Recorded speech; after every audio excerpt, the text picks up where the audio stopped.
Go for the midnight dares. Go for the game. Go for the hits. Go for the fans. Go for the win. Go to Ocean Casino Resort. Book your trip at theoceanac.com.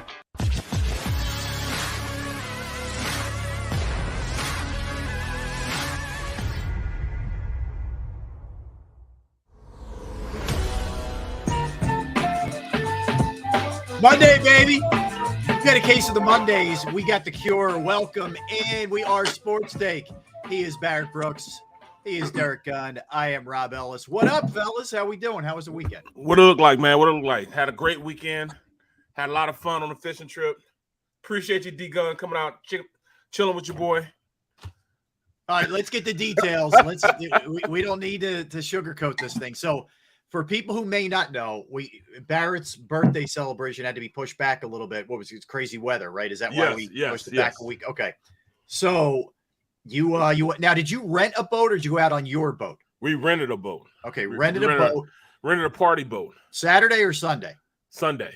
Yesterday. Okay. All right. And there were 50 people, including Derek. Unfortunately, I couldn't make it because I was on the radio after the fills. But so let's dig in. I need a little play-by-play. I need a recap. I need Derek not to hurt himself there. All right, you okay? What the heck is going on here? I don't know, man. I'm worried about you. You're okay. I don't know. I thought you went down for a minute, man. I was concerned. I'm still fighting this bug. I've been fighting this thing since Wednesday. Still don't have 100% voice. Now, I should have kept my butt at home. But I said, there's no way I'm missing this trip, because if I miss this trip, number one, my son, Jordan, my son-in-law, Josh, and our friend Paul Birch, they'd have been ticked at me because I messed up the trip. Now, they would have gone, but they'd have ticked at me. So yeah, I've been doping up on medicines for the last 4 days. So at one point, the boat takes about an hour, a little more than an hour to get out to the spot where they're going to start fishing. So I had taken all this stuff, and I got Afrin going. I'm congested. I got all this medication. I'm sitting outside. The cool breezes hit me in the face. I'm sitting there, and so, I'm looking at my phone, and all of a sudden I look up, and my son and my son-in-law look at me and say, "Are you okay?" I said, "What are you talking about?" I said, "Dude, you almost fell off the seat while you out there looking at your phone." I fell asleep, almost fell forward onto the ground. Oh yeah. Dude, I'm sitting there like this. Okay. I was like this. All of a sudden I went, whoa, almost hit the ground. But oh man. It's been that kind of week. Okay. Bro, it was an amazing trip, man. Had a lot of fun. There's T Fortuna, Captain Tony, he was out there with us. It was a great time, man. We were catching sea bass. Now, they were small. We only caught like maybe 5 or 6 keepers. Okay. But it was still worth it just being out. I also noticed I don't have many friends because it's mostly family there and D-Gun and Tony. And it was just a great time because I'm just around people that I like being around. You know what I'm saying? All right, D-Gun, Josh. I mean, all of them, man. It sounds like there wasn't a big haul, obviously, like you just said. But who came away with the most? Would you say? Well, I have to admit, his son-in-law, Josh, he can fish. Josh is the real deal. Okay, yeah, man, he was reeling in so many so quickly. I was tempted to cut his line. Now, is he good, period, or is he good because of you as a father-in-law? Oh no, he's a good fisherman. He's an outdoorsman. He goes hunting and all that stuff. Okay. Yeah. He's got deer head on his wall, turkey on the wall, mallard ducks. So he's big time hunter, and he loves to talk trash. Like before we started the show today, he sent me and my son Jordan a text. He said, "I don't know about you guys, but my elbows are sore from reeling in all those fish." Oh, nice. Okay. I like this guy. I like a little trash talk. So here's the intel from the trip, Rob. All right. What happened? So, his wife tells everybody to get there 7:15 in the morning, right? So me and my crew, my son-in-law, my friend Paul, we haul to get there. We get there like 7 a.m., right? Okay. Because they tell us the boat's leaving at 7:15. Right. We get there. There's nobody there. Yeah, okay. So you were on Barrett time. Okay. Oh, Barrett time's a little different than regular time. I got you. Right. The only people that are there are the captains and his crew. There's no boat, no cars, Nobody, nothing, right? You guys thought you were at the wrong spot, probably. Yes. Yeah. Yes. So I called Barrett 1 time, 2 times, 3 times, 4 times, no answer. Oh boy. So I finally called his wife. I said, hey, are we in the right spot? He goes, yeah, you're there. I said, I thought the boat's leaving at 7:15. She goes, oh no, I told people that because we have people that love to get places late, right? So I told them 45 minutes early just to make sure to get there. 45 minutes? Oh yeah. Oh yeah. Oh yeah. I thought it was 7:30. It gets better. So we're there, we're waiting, and we're still waiting. A few cars trickle in. It's 7:45. Oh my God. It's 7:50. It's 7:55. No Barrett would be found. I got there at 8 o'clock. He gets there straight up 8 o'clock. Now, everybody's loading the boat because the captain ain't happy right now. Right. Get this over with. It's 8:02. We still haven't seen Barrett. We don't know where Barrett is. I was paying the bill. Oh, he's paying the bill. Okay, so we don't leave. Now, when Barrett finally pulls up, he's got an entourage of like 15, 20 people trailing him, right? Yeah. Who made me late? Huh? Who made me late? No, you do that on your own. I'm sorry. No, Wait, no. Who are you blaming, Saji? No, I literally had 2 carloads with like 10 kids in it. The kids, they don't want to get up early in the morning. They, bring a blanket on, a blanket, and then bring. I'm like, yo, just chill out, y'all. Just get in the car. I'm starting to get mad, and I don't want to ruin the birthday trip. I'm trying to stay calm and collected. Okay. And then as soon as I get there, lo and behold, D-Gun talking trash, Captain Tony talking trash. I'm like, oh my God. So like the Pied Piper, they file into the boat behind Barrett. They're excited. They're enthusiastic. There's energy everywhere. It's like 30, 40 people on the boat. There's energy everywhere. So we take off. The boat's hitting like not rough seas, but like a small wave. Yeah. Well, they were like 8. They were about 8-foot waves, man. Come on, Barrett. 8 foot? Seriously, they were. Yeah, they were. Well, we call them swells. They were like 8-foot swells. Seriously. Okay, so the boat's going like this, right? Yeah. Now, me and my crew, we having just a good time talking. The boat had like 50 seats and tables inside and all this stuff, Sounds awesome, man. Like 50. So all of a sudden, we're 10 minutes into the ride out to the spot. Here we go. First, I look over. His daughter's doubled over. Oh, no. Oh, no. She doubled over. All of a sudden, she like Usain Bolt to the bathroom, right? Oh, no. And then some of his wife, other relatives, they're sitting there like this. Oh, jeez. It was horrible. By the time we got to the fishing spot, I think maybe 15 people, mostly kids. Kids are laying face down on the table. Don't tell anybody to take a Dramamine or anything. Right? No, nothing? Not even the patch that you guys do sometimes? No. Nothing? Now, Barry, why not, man? Is that a rookie mistake? I don't know. I asked, do you guys get seasick? No, we don't get seasick. We ride boats all the time. Okay, I'm not gonna make you take them. I mean, I'm like, I know what it's about. See, I used to be seasick like that, so I would take precautions. But since I own a boat now, I sleep on a boat. My body got used to moving like that, so now I don't get seasick anymore. Mm-hmm.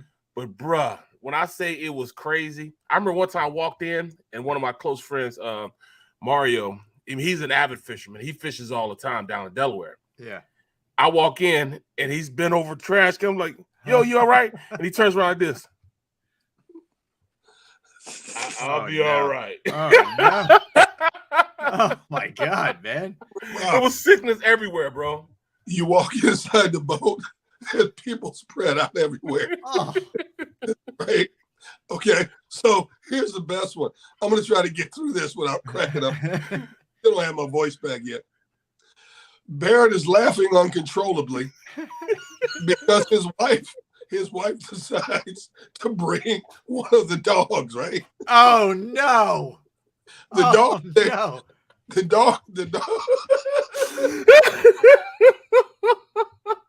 Oh, my God. The dog's name is Yaki. Yaki? Are you kidding me? His name's Yak? No, Yoki. Oh, Yoki. but Now, they would now call he's her. Yaki. Now he's Bro. Yaki. Yeah. I didn't even know the dog. I didn't know who the dog was, man. That's how bad the dog looked, man. She didn't even look like herself, bro. She was that sick. Dude, we kept wiping her face. She had throw up on her ear. Dude. it was rolling up.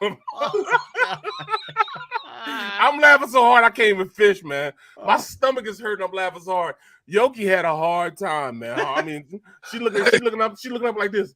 Mom, why don't you take me home? What is this? What is going on? What are you doing to me? What are you doing to me here? Oh my God. You gotta change the dog name to Yaki. Yaki. You don't understand how the oh man, she's a poodle. She's a teacup poodle, man. But bro, she looked like she just came off a 40 night. Like she just drank like 3 40s and yeah. She went hard the night before. Oh man, she had a time, man. She had a time. It was the funniest day I ever seen, man. At one point, I look at the dog and that vomit hanging from her ear. And she's in a little satchel. She's in a little satchel on Sanji's stomach, man. And she's just sitting there. Her head is laying down. It's not laying down like this. It's laying down like this. The phlegm is dangling from her ear like a Christmas tree. And Barrett is laughing instead of being compassionate. His wife had to stop fishing because she has to hold the dog in the pouch that she brought the dog in. Oh my God. This dog is like, please take me home, please. Kept the dog out there for 2 hours. Oh, it was ridiculous, man. It was ridiculous. I bet that was the funniest thing I've seen in a long time, bro. Oh my God. That was so funny, man. He's laughing. I can't stop laughing. You know, and I got tears coming down my face because he's laughing. And the poor dog looked like death walked over. Oh God. Now, fun. Once you guys got to your spot, do things settle down? Is everybody still sick, or at that point are they okay? They stayed sick. Oh, There's wow. Sick.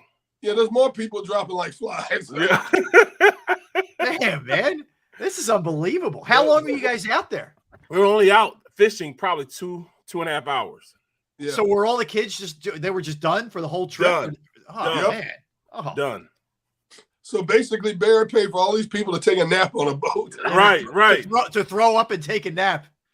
It was crazy, man. His daughter ran back and forth to the bathroom. I thought she was Usain Bolt. Oh my God, man. Oh my God. There were kids, man. There was kids in certain places on the boat, balled up in little knots, man. Just laying. I'm telling you. You had grown-ups, kids. I'm telling you, Rob, it was a mass unit. Inside was a mass unit. Oh, bro, it looked like a plague was there, bro. And when you go inside, the boat's rocking. So I'm trying to make sure I don't get in anybody. I'm looking on the floor, make sure I don't hit an oil slick on the floor. Right. I walked around like this, and I'm like, this is the craziest trip I've ever been on. It was amazing, bro. Oh, now I'm assuming they didn't eat much, but how did you guys do? Was there food? Was there drinks? Bro, we had everything. We had food. We had the liquors. You know, Stateside Vodka took care of you. They hooked me up, bro. It was unbelievable, man. Stateside Vodka knows how to throw a party. Yeah, put it like that. And then it just, it was just like I looked around. I opened it up. I was like, man, this looks like a mass unit. There's people walking around. It's like the walking zombies, Walking Dead. They don't want to say anything to anybody, They were literally curled up in balls. Well, I don't think you're gonna have to deal with the kids being late anymore. They won't be going anymore. Right. That'd be it. Oh my God. There's a lot of full bottles of liquor because what many people drinking on this trip. No, yeah, I can imagine. No, yeah. No, they didn't even look at it. They didn't want to look at it, man. Well, look, it was hot, right? But it wasn't like as bad as Saturday. It was, I'm sure out on the water it was fine with the breeze, right? Well, it was like in the 60s once you got out on the water. Okay. In Florida, it was in the 90s, but when you get out there, it's in the 60s. So heat was not a problem. Okay. And we were catching fish. We caught a lot of fish. They just weren't keepers. I mean, it was good, man. We had a great time. All right. So Josh took the crown. He was the guy. Josh took the crown, but here's the thing: Josh caught out all the fish he caught. He caught one that was a keeper. Yeah, just one. It was when you had a keeper, they gave you your own individual bucket full of water and they put your fish in it, right? So we get back to the dock and they clean the fish for you. Josh can't find his fish. Oh no. We're driving down the highway. Josh is like, hey, he had no idea because Josh was catching fish so fast, he never saw one of the captain's assistants put a bucket under his side that had his fish in it. One Okay. big. So we're driving down the road going home. And Josh goes, I wonder what they did with the keepers. I said, well, Josh, they cleaned them and gave them to people. He goes, well, who took mine? I don't know. Never got this fish. Wow, that's crazy. Oh, I didn't know he didn't get his fish, man. Okay. It wasn't many. It was only like 7 keepers caught. You know what I'm saying? Right. And I caught the biggest one. Just to let you know. Birthday boy had the biggest one. All right. Yeah, I had the biggest That's the way one. it should have been. Right. I had the biggest one, man. I had a great time, man. It was fun, man. It was Good, really man. fun, man. Good. My Captain Tony's wife, Tammy, she's a trooper, man. She's fishing. I'm crossing her line up. You know, my line's over at her line, you know, making her mad, you know. So his buddy, Captain Tony, he said, you know, when we're on shore, you and I are friends, but out in the water, you're my enemy. Oh. He pulls out, Okay. he pulls out a rod. Now I got a rod with a single hook on it. He pulls out a rod with 3 different lures on it. So he's got three baits on his and using clams as well. I'm like, how in the world are you going to tell you? This is not equal competition. Yeah, right. Then he started, I still caught as many as he did. but then he starts throwing his fish at you. Yeah. He threw his fish at me. Oh, is that the move? When you're angry, you just throw a fish at somebody? Is that what goes on? Fish coming like this. Shoo. What is this? I love it, man. I'm glad you guys had fun. That's all that matters. Barrett got to celebrate his birthday and a little payback for the kids for being pains in the asses. They got. And that's exactly what it was, man. Yes, It was yes. karma, man. I kept telling them, y'all go to bed. We got to get up early. We got to get out of here early. Yeah. Oh, we're fine. They still run around, you know, downstairs. All right, then y'all go on. Because y'all going to get up. I'm making y'all going to get up and y'all going. Good. And Good. they got up and they were they were looking pitiful, man. I like Barrett, it. did they stay at your house overnight? Yeah. Wow. How And was they- like so when they got off the boat when you guys were driving home? Were they all right then, or were they still a mess? No, they weren't as sick, Yeah. but that was the quietest I've been around them ever in life. I had never seen them that quiet before. Everybody just They were at the sleeping in house, back. Yeah. They were in the house. They were quiet. I ordered pizza for them. That pizza sat right there. They ain't any wings. You know, usually they just come in with growth. It's like piranhas. Eat everything. Yeah. Man, we had leftover pizza. We had leftover chicken. That never happens in my household. Right. They didn't want anything, bro. They were drinking what do you call it? Pepto-Bismol. No, just ginger ale. All of them were drinking Flat ginger ale. Flat ginger ale. That's the move. Yeah. They drinking ginger ale. So who was the one kid, the boy? He walks on the boat, Rob, and all he kept saying as he walked down the house, I don't want to touch any bugs. I don't want to touch any bugs. I'm like, what? Who is this? Where did he think he was going? What do you think he was going to? I mean, That's my godson. Kobe. okay. Yeah, Kobe. Oh, That's my my God. godson, Kobe, man. He's like a ball full of energy. It didn't make a difference if he was sick or not. He's gonna keep doing what he's doing. He Okay. didn't care if he was sick. You know, he said, Uncle, I don't feel good. I said, go sit down. I'm okay. I can't sit still. Yeah. I like it, man. That's good. All right. So I had a funny experience. It's funny now. It could have been sketchy. So you guys know Eagles Autism Challenge. They do an unbelievable job, right? And they had the bike ride and the walk and all that. They raised $4.1 million. Crazy. Wow. Great This work by weekend. them. So listen to this. Since 2018, they've raised $16 million in 5 years. Okay. That is beyond belief. Like kudos to Jeffrey Lurie and everybody involved. They have an entire branch in the organization just dedicated to autism and research and raising money and everything that they do for that. So kudos to the Eagles. But so I'm on the radio Saturday. I'm on WIP Saturday, and Howard Eskin, who was on with me last week when you guys had to hop off for a second for I think B-Doc's golf tournament. But anyway, so Howard's on. I'm in his shift that he does 8 to 10. So I have him on, and he's riding his bike. He's part of the challenge, right? As I'm talking to him, all of a sudden, it cuts out the call, and it didn't just sound like a cell phone dropping. Like I could kind of hear something, and I'm like, what was that? What? So I tell my producer, I'm like, call him back, man. See if he's all right. That didn't sound good. So we don't hear anything. I go to a break. I go to a commercial, and we come back, and Howard hit a curb and crashed. No, say they so. So the chain popped, his front wheel hit the curb, he went down, he banged his hip, the whole thing. So, like, thank God. Yeah, thank God he's okay.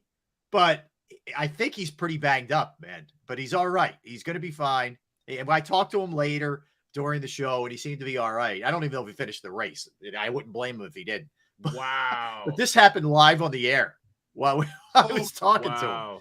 Yeah, pretty crazy, right? You know, Howard's like 95 years old, man. And still have never had a bad never had a bad day. No nitwit or genius or dope being thrown out there.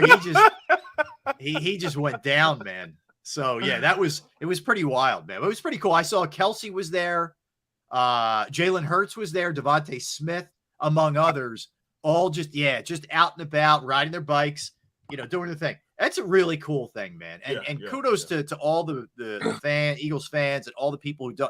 That's a lot of money, man.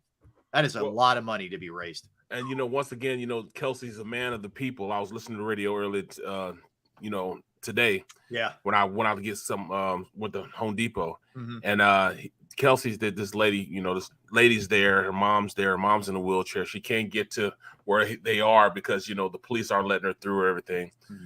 Kelsey, sees her. He didn't see the daughter, but he sees the older woman, looks at her, and hops over the barricade, goes over, and just spends time with her for a little while, man. That's the type of class guy he is. He spends time with her. Yep. Yeah. It sounds about right. That's Jason Kelsey. And, I mean, honestly, you talk to anybody who ever encounters him, anywhere, whether a restaurant or whatever, he always makes time for people and makes a fuss too. It's not just, hey, thanks, and moves on. No, he's right. I see him arm wrestling with dudes in bars. Like that's just who he is, man. And that's a great trait to have, man. I got one for you guys also. So now we all have dreams, right? We all have dreams. But I think these combinations of meds I've been taking, man, I've been crazy dreams, dude. Right? I've been taking Mucinex, I've been taking Afrin, everything I'm not supposed to take, right? I'm trying to get my congestion. So last few nights I had these crazy dreams. One, I'm running and people are telling me he's coming. I can't see anything behind me. I'm running, and all of a sudden I go straight over this cliff and it doesn't I just keep falling. Oh. And I wake up in a cold sweat. And I'm like, and then another one, I'm in this place where I can't find the exit. I go through all these doors, right, and there's a party in one room, like one of these old Victorian parties. Right. And they're like, hey, Derek, come on in. And I close the door. I go to another room, and it's like outside in the jungle. I'm like, what in the world's going on? And I'm panicking. I can't fix it. Bro, leave that peyote alone, man. Yeah, exactly. Leave that peyote alone, bro. Put the pipe down. And it just keeps asking. I said, can you please tell me I'm panicking. Can you tell me where the exit is? Oh, yes, just go through this door. I go through another door, and it's not, and I'm thinking, I got to stop taking these meds, man, because stuff, it reminds me of Young Guns. Yeah. So, I got people sick in my house, and they're recovering. So they go to their doctors, and their doctors are giving them antibiotics. They went to urgent care. We have urgent care around here. Yep. So they go to urgent care. Oh, yeah, they get all these antibiotics and stuff. So finally, my wife on Saturday talked me into going to urgent care. So I go to urgent care. They check the heart, lungs are clear, all that good stuff. I'm there like a half hour, right? So they finally come back. Okay, here, we got a prescription for nose spray for you. Nose spray? What? Nose spray. So I come home. That's nasty, that stuff. I try to use the nose spray. I'm talking like this. I can't breathe. Hour later, right? I take that stuff, I throw it, man. I went back to Afrin. My daughter's in RN, and she said, Dad, don't use Afrin, because if you overuse it, it could disintegrate your nose membrane. You get bloody nose. I told my daughter, let me tell you something. I'm gonna need a tourniquet for my nose, because that's the only thing that's working. So if you guys hear me go during the show, it's because I'm doping up on Afrin. Look, got my Afrin handy. Okay. So, man, that's it. All right, I hear you. I sound like Young Guns, doesn't it? Hey, look, my last Thursday and Friday, I was so congested. The teeth on my left side were hurting. That's how bad it was. Oh man, that's a word. That's bad feeling. It is rough. Now for a minute, then my daughter said, "Now, Dad, I had the same thing. She's also congested. My oldest daughter, who's an RN, she goes, Dad, the teeth hurt on both sides of my face. And I'm like, I touched my face like this, man, like somebody punched me in the face. It was so tender. Was it allergies? Is it allergies or is it like a cold? Allergies and this bug that we caught from my grandkids. Wow. Well, that's what happens all the time. The kids go to school, and when they come back from school, they've got 100%. everything. Yeah, they got everything, Yeah, it's like a petri dish, man. Yep, that's exactly especially with the young kids. There's no question about it. All right. So we got a lot in store today. Coming up in about 4 minutes, the one and only Michael Barkan from NBC Sports Philadelphia is going to join us. We'll talk some Phils with Michael B., who hosts the pre- and post-game show, along with the Eagles show. He has to deal with Barrett. We'll get into that, trust me. And Derek for a long time. So we'll talk to Michael at 12:30. At 2 o'clock, Bo Wolf from The Athletic covers the Birds. They got a tag team along with Zach Berman, so we'll talk to Bo coming up at 2 o'clock. A little later, we're getting into Sixers Trust. We're going to get into Eagles rookies, kind of ranking what we think and projecting what we see this year. So we got a lot in store, NBA playoffs, NHL, you name it. It's all on the table. Don't go anywhere. He's D Gunn. He's Barrett Brooks. I am Rob Ellis. We are Sports Take, JAKIB Sports, YouTube Network. All right, let me tell you about my friends at Station Tap. Let Station Tap Catering in Drexel Hill handle your next business function with ease while you focus on securing a new opportunity for your company. They got 50 years of experience in food preparation. Station Tap Catering will impress your guests, and you'll be impressed with what they do. Trust me, I have been. I've used them on several occasions. I've used them for functions, for benefits, just at home. The food is unbelievable. Station Tap Catering provides delicious food for private events, corporate functions, individual packaged meals, which are incredible. That could be for your next tailgate, right? And you got Eagle season right around the corner. You're going down to a Phillies game, whatever the case may be. Just trust me, you want to use them. And I have on a lot of different occasions just popped in off the street, got some takeout, and it is unbelievable. You can give them a call, 484-469-3222. That's 484-469-3222, or go to stationtapcatering.com. That's stationtapcatering.com.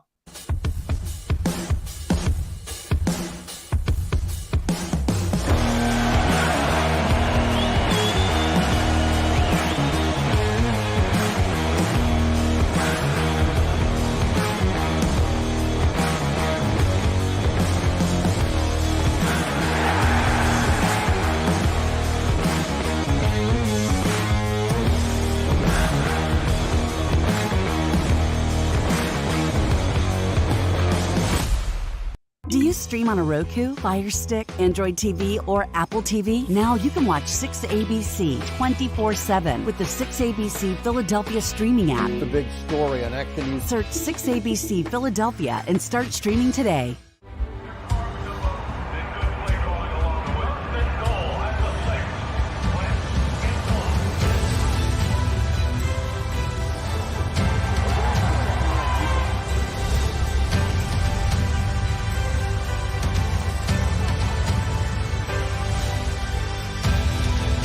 Field of life, First Trust Bank is there for you.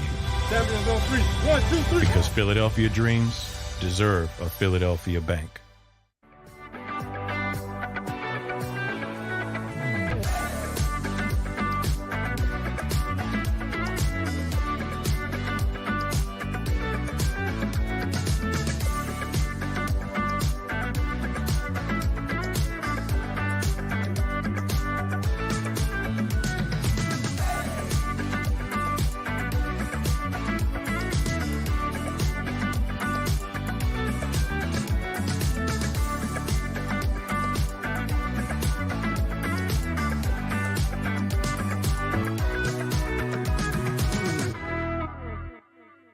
All right, did you know I was the Mommy Slam Dunk Champion?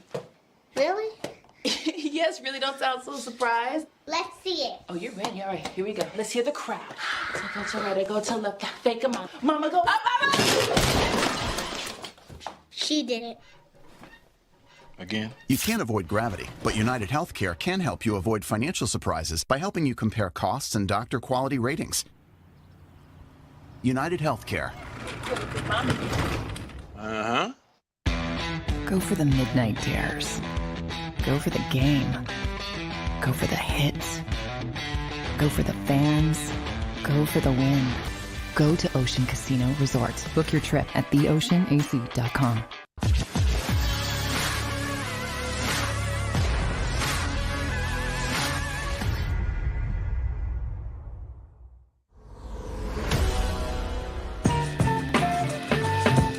Yeah, welcome back, everybody. Happy Monday. We'll get you through it.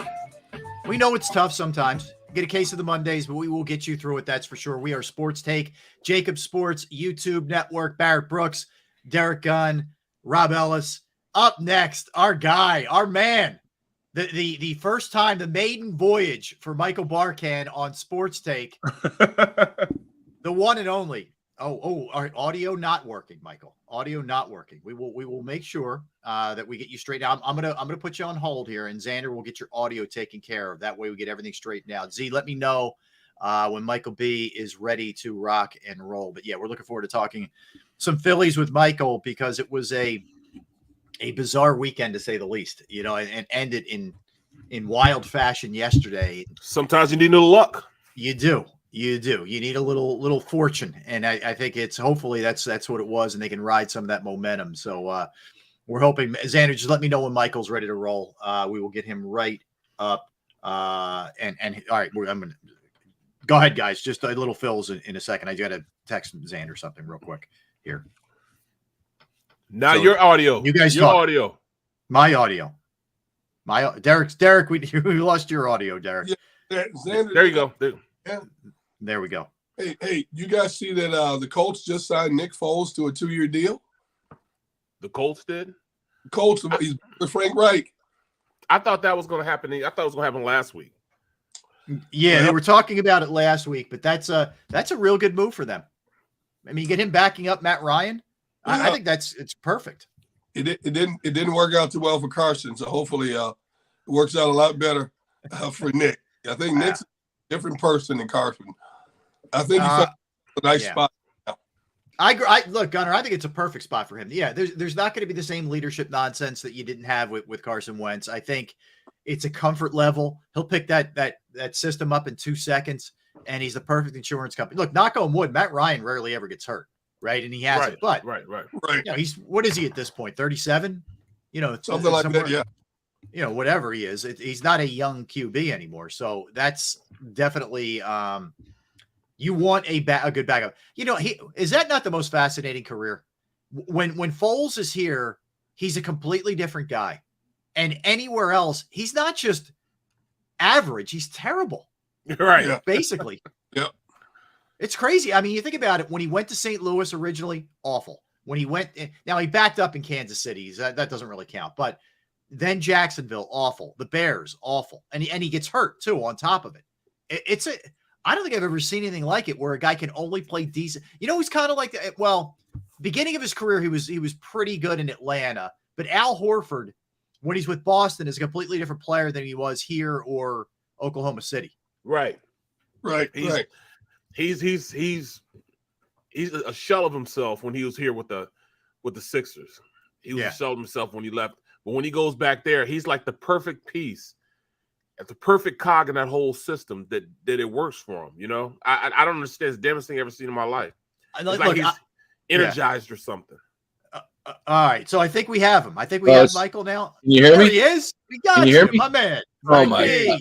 Wow, Xanderman, beautiful. As I was saying, I've been having a conversation with myself for about a half an hour now. For goodness sakes, what's up? I see. Yeah. I see behind Gunnar some of his former interviewees that he met. You know, Robbie, what's up? Okay, I can only stay for a couple of hours, and then I have to go. We have you scheduled till 9 p.m. Is that all right? That's fine. The lights are out. Yeah. You know, what's up, buddies? Hey, so all right, I got to start with this, man. Michael, you are the ultimate studio host. You're the ultimate quarterback, point guard, whatever you want to say. You've dealt with these two guys above me in the four shot that we have here for years. All right, so walk me through a typical day dealing with D Gunn and Barrett as your partners in one still current, one former in D Gunn. I need some dirt, man. Well, there's no dirt, Robbie, because, I mean, I like to bust their chops, but they're both absolute angels, and they're both warm, giving, hardworking people, the same as yourself. And on game day, certainly Gunnar was always in. And if he wasn't in before me, it was close, and he would get his stuff done in the office and then go across the street to the link if it was a home game. And Barrett, the same thing. He's sometimes Barrett, for goodness sakes, he's doing a college game. I don't know what the heck time he gets up on Sunday mornings. And if he had to walk to Philadelphia to get back for a game, he would do that. Absolutely. So, it's just, other than that, it's just a very chill atmosphere. We talk about the game. We talk about Seth and how we can get a word edgewise with Seth. Yeah. Tell him it's a running joke. Yeah, right. I still have not forgiven you. Yes. Cataldi, because I tell this story all the time about, this was years ago. It was a Monday night game, and I was doing a live shot from right outside of our offices, and I was standing on the curb right outside of a building, and Michael dimes me out that I'm a Packer fan while we're on live. Right? That was beautiful. So then he says, "So Gunnar, who you picking tonight?" What can I say here? And so I go, "Hey, Michael, that's easy. Whoever's wearing green." It's good. I remember that. Gunnar, are you okay, man? You don't have the COVID, do you? I mean, that chest out's congested. Your nasal, your little Nasonex will cure that. Dude, I've been sick since last Wednesday, man. I'm fighting this head cold and allergies at the same time. I'm dope. I just told him about, ever since I started taking these meds, I've been having these crazy dreams. People I can't see them. I'm going through doors. I can't find exits. I gotta stop these meds, man. This stuff got me all messed up. Or take more. Exactly. For the show purposes, we like the meds. Keep it up, Michael. But I love the dynamic, right? So you have, I'm just talking about for the Eagles. Yeah. We'll get to Ray in a second. But you have Ray, Seth, who's uber intense. We love it, right? But super dialed in. Barrett is sort of the eternal optimist, right? In a lot of ways, which is great, right? And then you have Ray, the studious, note-taking, yellow, legal pad, doing his thing kind of deal. And you got to sort of make sure that everybody's getting their touches and doing their thing, man. It is a great, great dynamic. And of course, you had Gunnar forever doing the best interviews in the business. Yep. We have missed Gunnar since the day he departed, and who knows? Barrett and I are trying to work our magic. You never know, man.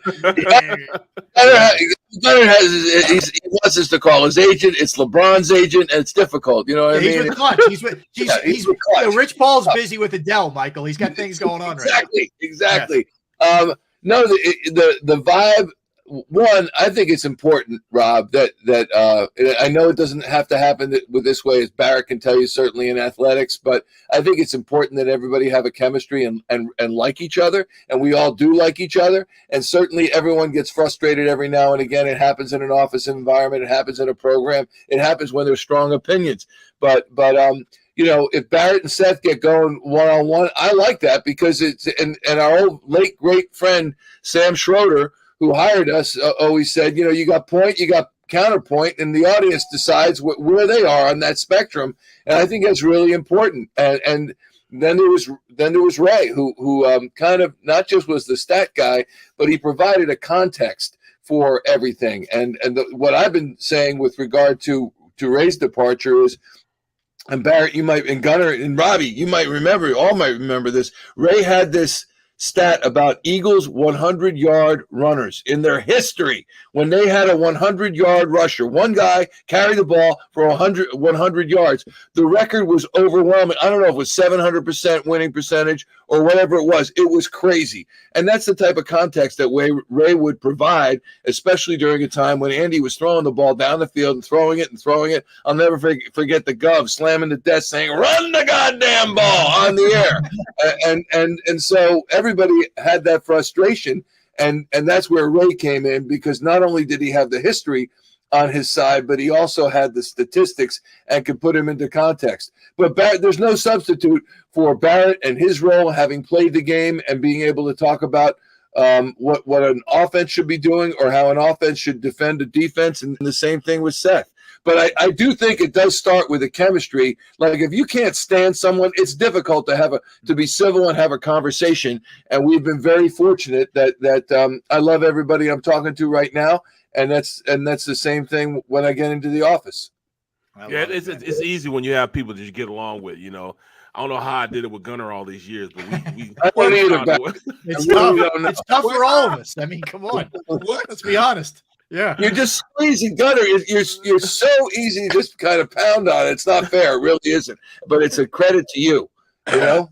Well, Michael, we had him on last week, and you know, I don't know what else can be said at this point anymore. But you know, Ray stepping aside after maybe the greatest run in the history of Philadelphia media. I don't think that's an overstatement. And he deserves every minute he wants to himself. I applaud it. I'll miss him. But just give me your thoughts, because you worked with him not only on the Eagles, but you know, all the different mediums that you've done there for a long time. Your thoughts on Ray? He's just he's a mensch, as my people would say, which means he's just a good person. And what you see is what you get there. He does not carry on false airs. I've never heard him speak poorly of anybody, and I think the three of you would back me up on that. He might judge a player on a player's performance, or a coach on coach's performance, but he doesn't talk about, that guy's a jerk or that girl's about, never ever would you hear that from Ray, which is a rare quality in human beings these days. But the most of all, what I'll miss is just hanging out with him, and he and I sit next to each other watching the games, and we've done so for, I've known Ray for 35 years. It'll be 25 years that we've been doing the pre and post game show on what was Comcast Sportsnet, now NBC Sports Philadelphia, and just being able to sit there and not just to talk about football. And he charts the game. You talked about the legal pad. He has two legal pads. One's down and distance, and the other is just his thoughts and any other statistics that he has about the game. And he's unwavering in that commitment to it. And he usually brings in, as Barrett and Gunnar can attest, he would bring in a hoagie and a Diet Coke, big gulp Diet Coke. And I know that's his one vice, I guess, is Diet Coke. And I would be starving after a pregame show, and I would wolf down anything that I had brought in. Ray would just leave that stuff there. He would get the legal pad in place. He would start taking his notes on the game, and then at such time as he felt he could get a breather, he would. You would do the same thing, Rob, when we worked together. You were disciplined to a fault, but not to a fault, but you were disciplined. Any kind of food could wait. Me, I would just get fatter and fatter and fatter eating that stuff. And but we had this mantra that I probably have with the three of you. It's kind of common to Philadelphia sports, unfortunately, these days, and that is, it's a disgrace. And Ray and I would say that back and forth to each other throughout a game. If the Eagles had a miscue or something went awry, or Sirianni or Reed or whomever, or Peterson called a play that we disagree with, it's a disgrace. And sometimes, literally, and Barrett can attest to this, they'd be counting us down into the pregame show, 5-4. Ray would just say under his breath after an Eagles loss, "It's a disgrace, Mike. It's a disgrace." And I would say, "I don't need that now. I can handle this." So it's just I'll just miss my buddy. And thank God I've got Barrett still, and obviously Seth, and we'll see what happens going down the line. But he's just a great guy. I would do this Jeffrey Lurie impression for him, which was like nothing like Jeffrey Lurie, but it's for some reason it just cracked him up. And it was always Jeffrey talking. You know how he yeah. That's all. That's actually pretty good. That's actually pretty good. And I wouldn't want to do it for Jeffrey, so please don't send him a copy of this. This is just between us. Between us. Yeah, we're good. I kind of and for some reason Ray thought I was Milton Berle. He thought I was Sebastian Maniscalco, and I could bring him down anytime. Just like, what do you think? Or he would say, "Mike, what do you think Jeffrey would say?" I don't know, Ray. I should have passed the ball more. That's great. Nothing like Jeffrey Lurie, but it just kind of tickled his funny bone. Oh. So and I'm going to miss him. I don't know what the heck we're going to do. Yeah. Me neither. Yeah, this is tough. Yeah, we talked about it in the office the other day, and that's the good thing about working with Barkan. You know, Mike, you can go up, I can talk to him about anything and say, hey man, you know, what's going on with this, you know, and I mean, he's been around, he's been in Philadelphia since the inception of you know, Comcast. So it's like, all right, he's seen it all. So I mean, I enjoy that aspect. Electricity. I've been here since Ben Franklin's time. It's Marconi. Yes. I do. We do discuss everything. You refill the ointment prescription. Right. Ointment. Yes, sure. Yeah. Okay. Yeah. Oh man. You are the perfect ringleader for a format like pre and post game live. And, you know, it takes former athletes a while to get used to talking while somebody's talking in their ear. The thing that always, it just blows me away and cracks me up is that Barrett finally gets it when the producer says you have 30 seconds. Say what you're going to say. Stop. Ray, 30 seconds, stop. When it comes to Seth Joyner, there's nobody on the planet that can stop Seth Joyner. How have you not been able to get Seth under control? Believe me, ask Barrett. I'm not. By the way, you sounded a little like Ali saying that everybody wants to stop Seth Joyner. Nobody can stop Seth Joyner. Here's the thing. Barrett at one point asked our esteemed producer Mike Mulhern, who Robbie, I know you know very well. Yeah. When you tell us all to rap, are you saying that to Seth too? Right.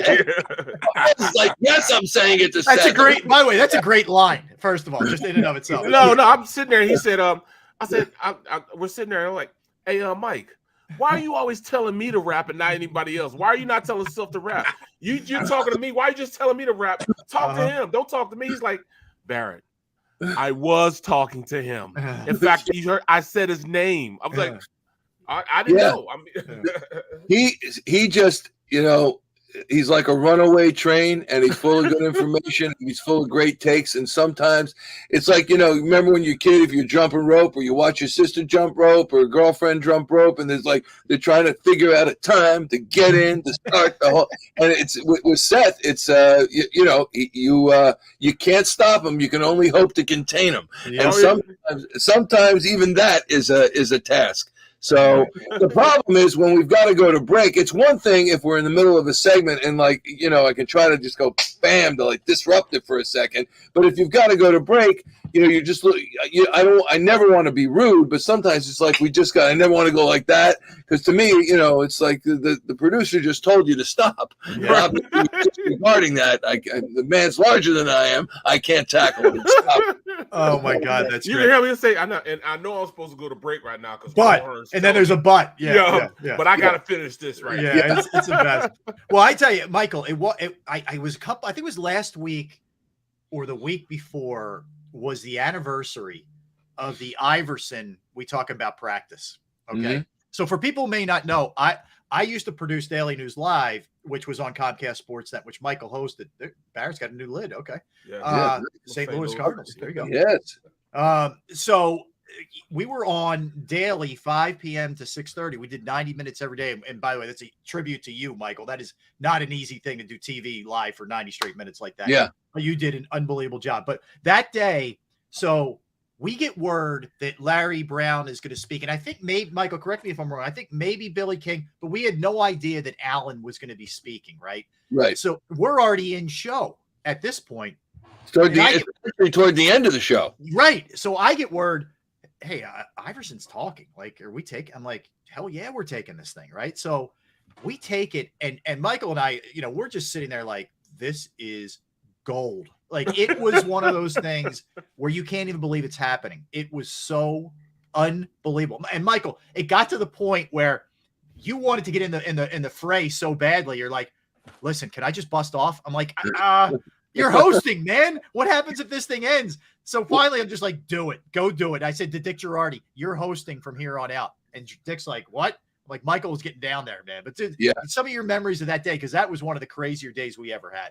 Well, I remember that, you know, the show was from 5 until 6:30. And I remember when they made it 5 until 6 o'clock and you and I went, you know, bat bleep crazy because like, no, we need this thing. We need, especially during Eagles season. But at about 6:20 or so, the word came down that AI was going to speak. And then he did come out and we took the news conference and we're listening to it. And I realized, I think at 6:30 we had what? We what's now called SNC. What was it? Sports Night. Yes. I guess Gunner, you might remember. Yeah. So at 6:30, I don't think there was any. I don't know that there was any pregame show or whether the games were at 7:30. So the pregame, if we had it, was at 7 o'clock. Memory is Correct. fading on that. No, you're right. This is 2002, right? And so 20 years ago. Yep. So I knew at that time of day that the program was going to be over and Alan wasn't going to be talking for 2 minutes and 30 seconds or even 5 minutes. I knew this was going to be a lengthy postseason availability. So that's why I was on you like, can I go? Can I go? Can I go? Because I knew that we weren't going to sign off. The next thing was going to be Leslie and or Neil, and Neil was already downstairs asking, starting Sports Night. So that's why I was like, can I go down there? Can I go down there? So I remember I get down there and I start peppering Alan with questions, and I'm standing next to Neil. And Tom Stathakis, who hired us, got in Neil's ear. And Neil turns to me and says, Tom says to stop asking questions. I'm like, okay, I'm done. Well, Michael, I'm getting the calls. I'm getting the calls from upstairs. You know, the suits are basically calling because he cursed a couple times. And they're like, dump out of it. Dump. I'm like, are you nuts? This is the greatest thing that's ever going to happen. No. And I'm getting the phones. I'm answering like I have like 4 phones. I'm like, fighting them off, staving them off. Here's the thing. You guys remember the Sixers PR tried to shield Allen and get him out of there quicker. Yeah. And he said, no, I'm staying right here. And I'm like, oh, here we go. He didn't believe. He was going to stay there and take every bullet anybody fired his way that day. No doubt. Yeah. I also think there might have been some other substances involved with Alan and his crew that day. There was a pungent aroma because after that news conference, I actually followed Alan out of the building. And there's a parking area for the players, whether it's Flyers or Sixers, on the, I guess, the street level or the floor level, the arena level of the building. And I remember just saying, hey, man, thanks a lot. Have a great summer. He said, you too. And I just remember he was with his guys, and there was just like an overwhelming, strong smell. Yes. It wasn't cologne. Yes. It was not cologne. No, it smelled like flour or smelled like. Call that dank. Yeah. Yeah. Smelled like there may have been a trip to TGI Fridays or Houlihan's too. Yeah. Mixed in. Or both. Yeah, both. Correct. Yeah. One after the other. So yeah, and that was, to me, that was the beauty of AI. We've been talking about Ray and Ray never judging anybody, et cetera, but you remember how Larry Brown, and I loved Larry Brown, but Larry Brown would hammer Alan. Or even if he wasn't directly talking about Alan, it would either be backhanded compliments or criticisms that were not directly pointed at Alan, but he was talking about Alan. And Alan almost never responded in kind. I think you recall that, Rob, Gunner, and Barrett. I mean, he was. I thought that was a special quality about him, and maybe it was just his loyalty to Larry, whether Larry was a father or grandfather figure, I don't know, but I know how much they truly loved each other deep down, but at the same time, they drove each other nuts. And Alan spoke his mind that day.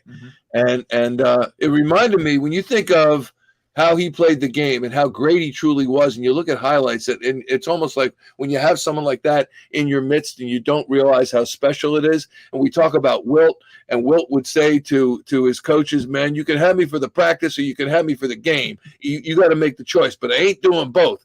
And now it seems almost ludicrous that we were so caught up in why he never practices. He was a transcendent talent. He was brilliance on the floor. And maybe if he was so inclined that he did practice, would he have known some more of the plays? I guess maybe. I don't know if it would appreciably made a difference when you're going against Shaq and Kobe and the Lakers. Do you, Robbie? No, I think Michael, he was in his own way. He was kind of ahead of the curve with this. I know it was probably because he was partying, but guys weren't getting maintenance days back then. And I think Larry Brown was so old school that he missed the point. First of all, the guy was so beat up, he shouldn't have been practicing anyway. Okay. Number one. And he knew that. To an extent, he knew how banged up he was. If they would have just backed off him a little bit, I think it could have helped maybe preserve him even longer. And it certainly wouldn't have been the firestorm that we were dealing with this stuff every day back then. It was between Iverson and Lindros and some of the other stuff that was happening in town. It was craziness. But I agree with you 100%, Michael. It doesn't get talked about enough. What was the point? Were you really? Do we care that he's on a Tuesday giving it his all at Peacock, or do we want him on Wednesday tearing it up for 40? Right, and only because he's proven what his worth is. He's proven his value on the floor night after night after night. I remember when Larry left and Chris Ford came in for a time. And again, love Chris. Think the world of him. But remember, Chris suspended Allen because he either missed practice or he was late for practice. I don't remember if it was Denver. They were on the road. And that's when Allen said he's out the window for the door because he just thought, okay, this guy doesn't respect me. He's going to suspend me when this has been my MO throughout my career. Now he's going to suspend me because I'm late. And you know, we look at it with the prism of time and reflection, and you see Allen knew what he was doing, I think, and maybe a lot of other folks did not. Yeah, I mean, when you're a talent like that, you know, there's certain things that you can do that the average player can't do. I mean, I knew I wasn't going to go out there and not practice, but I've seen guys, you know, go through a week and not practice at all. But hey, come game time, they turn it up and they play. He was the type, and especially the way his games were being reffed. You know what I'm saying? Like, he got his butt whooped out there on the court, and they stopped calling calls for him. It's almost like the running quarterback in the NFL. That's what Iverson was. So he would get hit and knocked down and everything else, but because they were so used to seeing him do that, it became acceptable, and he didn't get a lot of the calls go his way because of it. I agree. And I remember, I guess, 03, 04, 05, somewhere in there, they were playing the Celtics in the postseason, and he went down the lane, and he fractured either his forefinger or his thumb, bringing the ball up, and that was it for him for the playoffs. And I remember thinking, I can't believe that he's remained healthy for as long as he has. And he never, how many games did he miss in his career? Very, very few.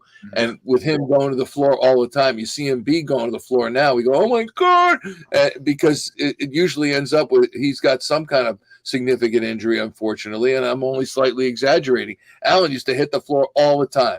And I always wanted to see his thighs because Larry called him a little kid. And when you look at where his shorts ended and his sneakers began, he was like a stick figure. And I'm thinking he could probably dunk 2 basketballs at one time. And I thought his thighs must have been like tree trunks, but you never saw him because he was wearing the baggy shorts. Right. But what a leaper. Oh, he was incredible talent. Last thing I'll say about Allen, but I mean, it's your show. We could talk about Allen for the rest of the time. But the last thing I want to say about it is, remember all those All-Star games he was in and how transcendent he was in the All-Star games. I think he was only a one-time MVP. Could have been every year, and that was with Kobe and all the other greats and Shaq in the All-Star games. But he would share the ball because he felt that those players were on his level. And I always got the impression, I don't know about you guys, that he was like, man, the best thing for this team is for me to have the ball as much as possible. So unless you're going to bring in somebody who's equivalent to me, then that's, I just got to have the ball. And when he was on the All-Star game, in the All-Star games, he would share the ball because he knew, like, you know, there's no arguing this one. These are all greats that I'm playing with. And I always thought, had they brought in one or two, as Jimmy Lyon would say, a super, and they brought in more superstars for him, that they would have won multiple championships, but they never did. Yeah, agreed. Everybody was over the hill or just not good enough when they brought them. Okay, we're talking about you guys. Oh, I thought we were talking about Harden for a minute. Well, my fault. I digress. I'm sorry. Harden. Well, Michael, let me ask you about the present day. Let's jump to the Phils. And that's enough. Yeah, right. Thank you. Good night. Yesterday was insane. I mean, that was a wild ending, but I can't figure them out for the life of me. I mean, I figure after the West Coast swing, as tough as it was that last game in LA, they played extremely well. If there was ever going to be any kind of carryover, it would have been last week. And, you know, they just come out dead. They really do. And they're fortunate to escape yesterday. Like, I have no idea what tonight's going to look like in Atlanta. How do you figure this team?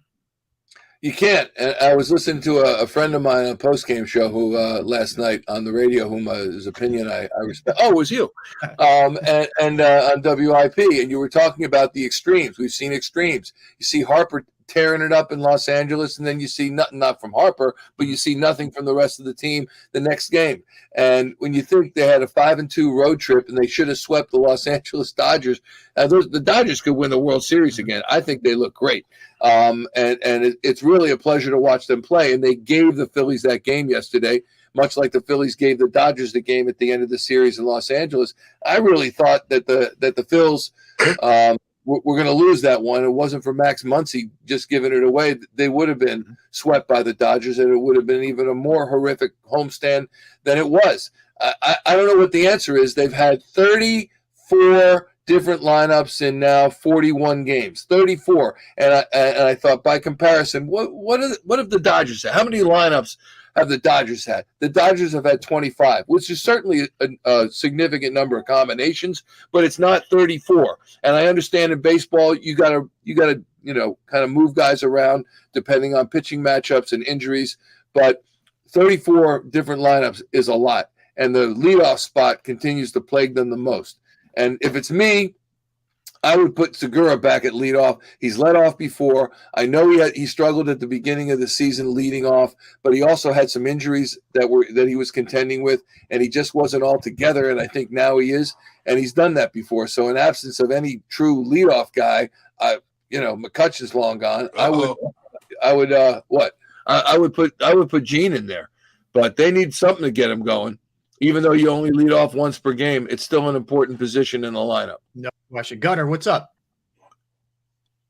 He froze. Oh, we may have lost Eric. Okay. You still there, Barrett? Just I'm here. Okay, hi. Yeah. I just wanted to make sure. Yeah, Gunner, we got you, man. We see you.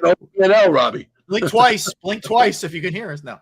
There he is. Anyway, but with regard to they get enough runs, they don't get enough pitching. Another night, they don't get enough runs, they get great pitching. I mean, Zach Eflin gave up 2 runs last night. You can't blame anything on him. I know they won, but even had they lost, he had 12 strikeouts. It was a career high, and he looked absolutely great. It was the first time this season he had gone 7 innings. The outing before he went 6. He's progressively gotten better. Consistency is the name of the game in any sport. Certainly it is in baseball, and you keep wondering what you're going to get from Eflin, and I think really he's been bringing it pretty good this season, all things considered. But they got to get runs, and they just don't do that. And when you look at the Dodgers lineup and you look at the Phillies lineup and you just look at them on paper, I understand that the Dodgers have a better lineup, but the Phillies offer a lot on paper in that lineup, and why they're not producing in that manner, I have no idea. And neither does Joe Girardi. I'll tell you one thing, though. Guy looks like he is under it.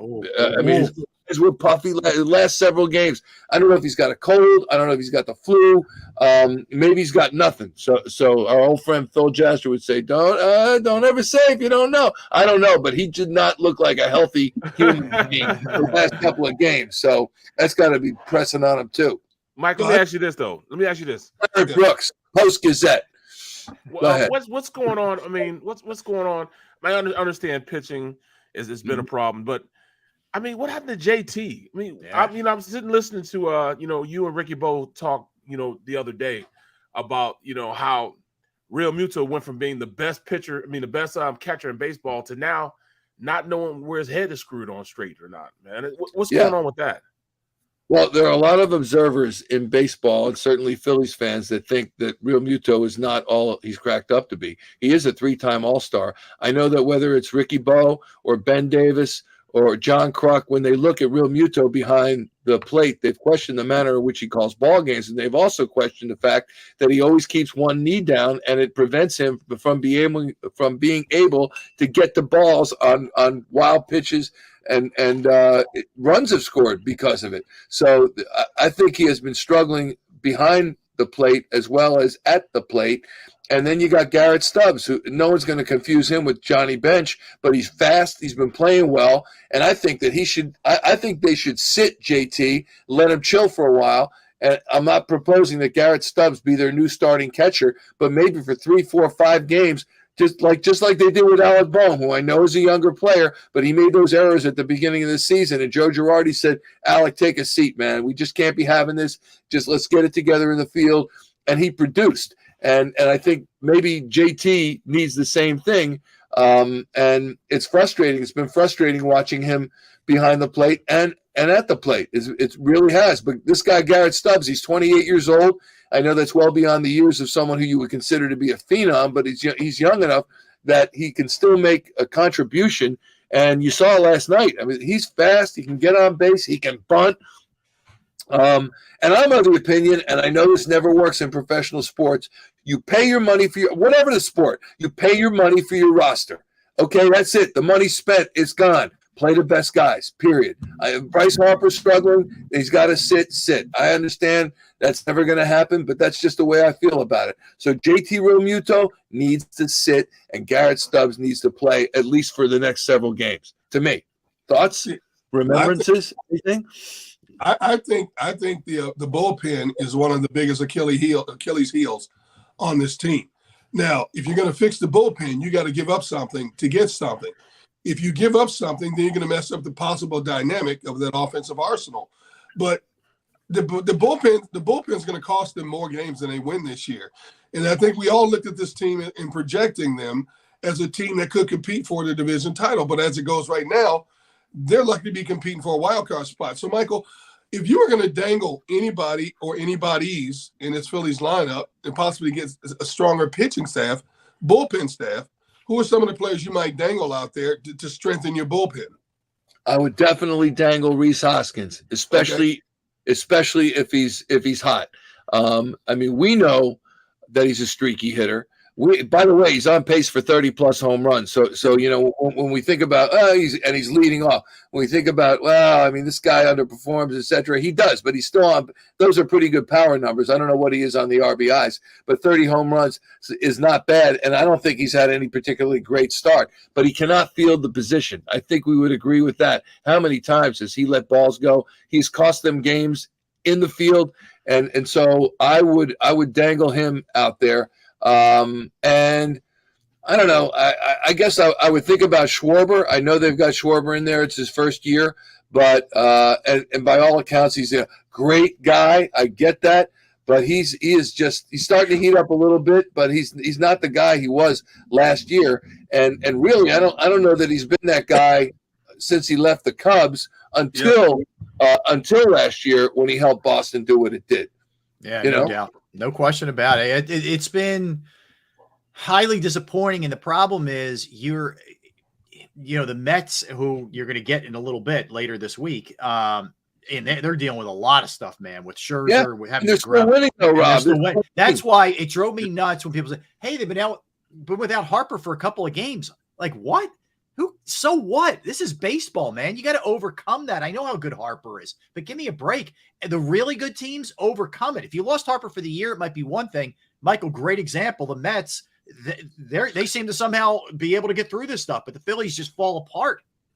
Yep. The Mets, no Max Scherzer, no Jake DeGrom. A couple other guys are missing, but you miss your two aces, for goodness sakes.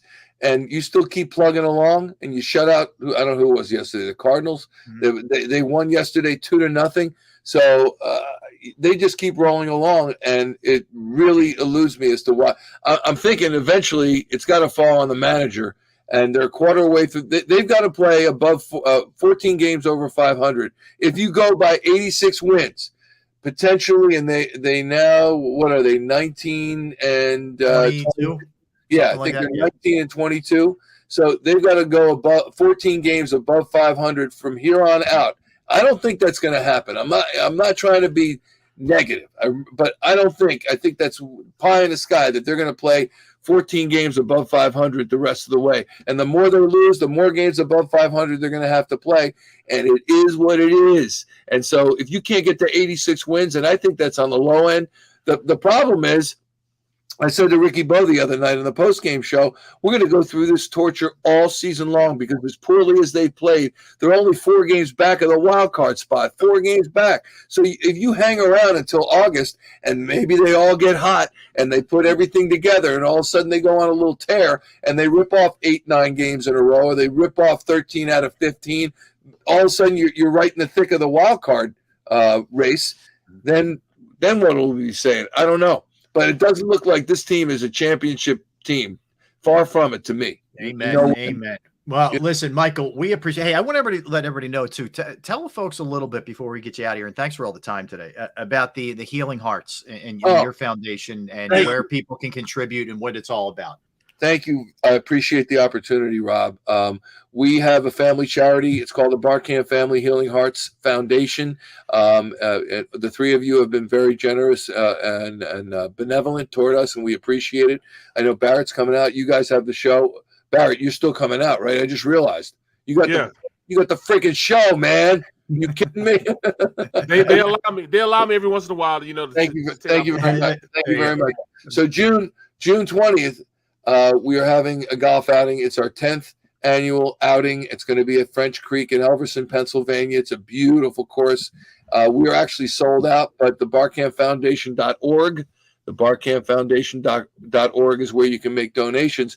And all we wanted to do when we first began the outing, it was first Darren Dalton's outing, then it became Mitch Williams' outing, and I think someone else might have hosted it. And that was before we had the charity. And then we decided, you know what? Let's not just have an outing. Let's create our own charity, in which we did. And then they said, would you put your name to it? And my wife's involved, Ellen. And so I said, I really didn't have a choice. I said, fine. That's why it's called the Michael Barkan and Friends, with the emphasis on the friends, because without all of you, it would not happen. And I said, if we're going to have a charity, I wanted to benefit people in our community. I don't want to, and as Governor Rendell used to always say, there's no such thing as a bad charity. And it's true. I don't care what, Gunner, I know, does a lot of work with his church, and it's a beautiful thing. There's the American Cancer Society, diabetes, ALS. They're all great charities. So you really can't go wrong.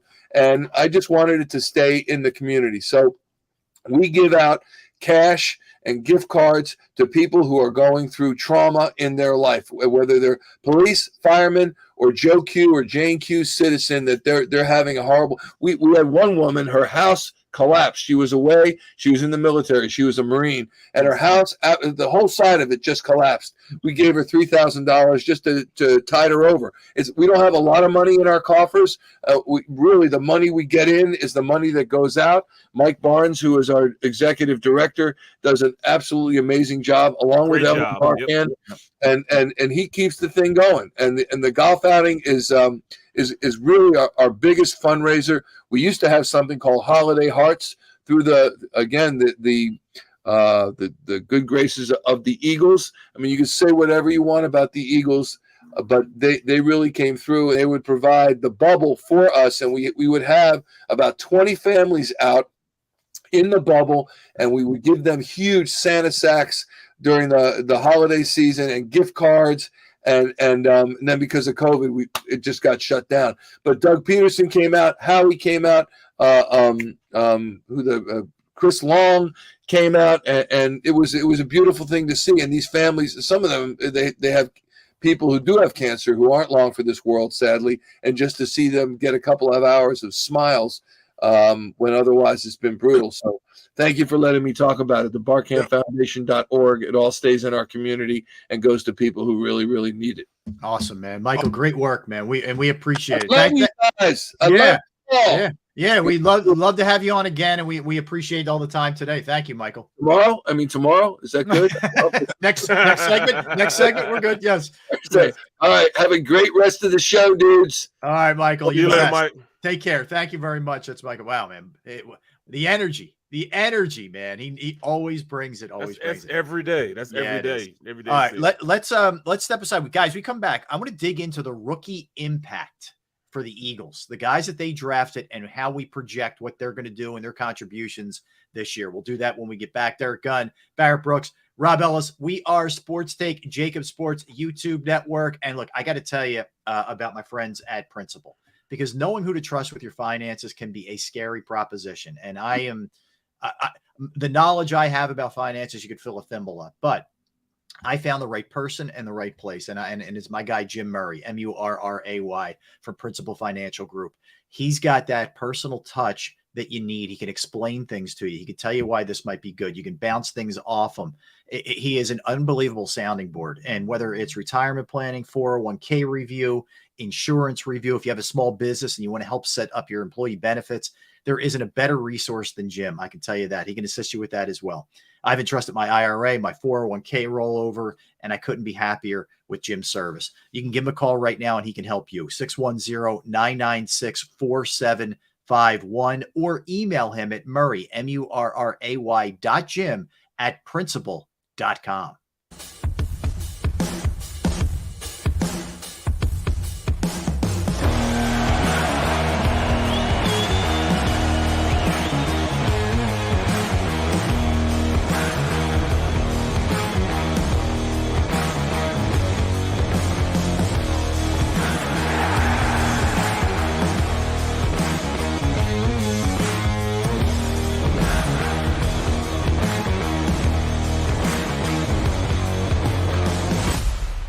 Do you stream on a Roku, Fire Stick, Android TV, or Apple TV? Now you can watch 6ABC 24/7 with the 6ABC Philadelphia streaming app. The big story on Action News. Search 6ABC Philadelphia and start streaming today.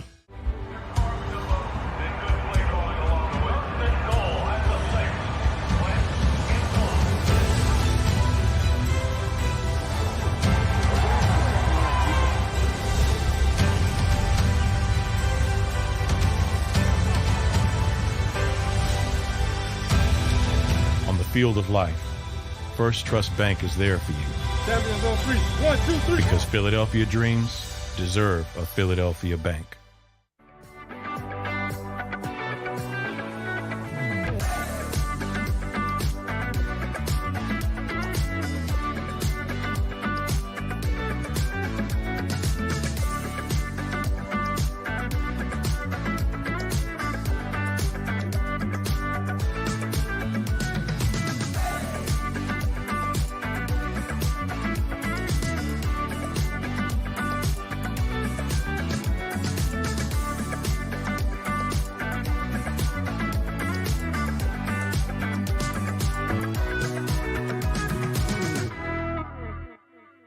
All right, did you know I was the mommy slam dunk champion? Really? Yes, really don't sound so surprised. Let's see it. Oh, you're ready. All right, here we go. Let's hear the crowd. So go to right, I go to left, fake a mom. Mama, go up, mama! She did it. Again? You can't avoid gravity, but United Healthcare can help you avoid financial surprises by helping you compare costs and doctor quality ratings. United Healthcare. Uh-huh. Go for the midnight dares. Go for the game. Go for the hits. Go for the fans. Go for the win. Go to Ocean Casino Resort. Book your trip at theoceanac.com.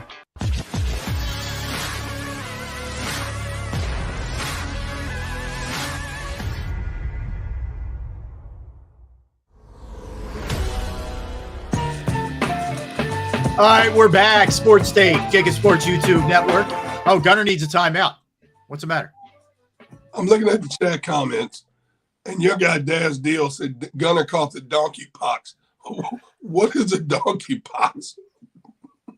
What the heck is that? Is that like the monkey pox? Is it the same thing? I don't know. No, heck no. No. Hey, the people are just concerned about you, Derek. That's all it is. They're concerned. They want you to be able to get through the show. Do you know what the monkey pox is? No. I'm gonna read up on it after the show. I found out last week what it is. You don't want to know. You don't want to know what the monkey pox is, dude. I'm telling you right now. I got you. All right. We are. You sound a little bit better. You're. I thought you'd be in better shape today than you are, but you're getting. You don't sound as much like Doc Rivers as you did. You're getting there. Yeah, well, I just got to learn not to speak with such volume like I'm accustomed to doing. You know, people tell me, be quiet. That's not me. It's hard for me to be quiet, you know? And so every time I raise my voice level, it irritates my throat again. So I'm trying Well, we don't need you to be quiet from 12 to 3. I'm trying. That's selfish, Rob. I hear you. All right. So coming up at 2 o'clock, Bo Wolf will be joining us from The Athletic. Looking forward to talking to Bo. So let's hit this, guys. I was thinking about this today, and I thought it'd be a cool thing for us to kind of dive through here. So when we're talking about Eagles rookies, the people that they drafted this past year, Jordan Davis, first rounder they moved up to get. Cam Jurgens, who in some people's mind is going to be the heir apparent to Jason Kelce. Nakobe Dean, who ends up going in the third round to the shock of a lot of people. Kyron Johnson, Craig Calcaterra. There's the guys they hit later on. So let's kind of walk through this. And I'll start with you on this, Barrett. And tell me what you expect of these guys. How do you think they'll be used? How often? What kind of playing time we're looking at? I don't necessarily need numbers, but just more of an impact that you think that they're going to give the Eagles. So let's start with Jordan Davis. Oh, you look at Jordan Davis. I think he's going to play. He's going to be. I know you don't say numbers, but he's going to be right around maybe 30 snaps a game. Is the number that 30 a game. Okay.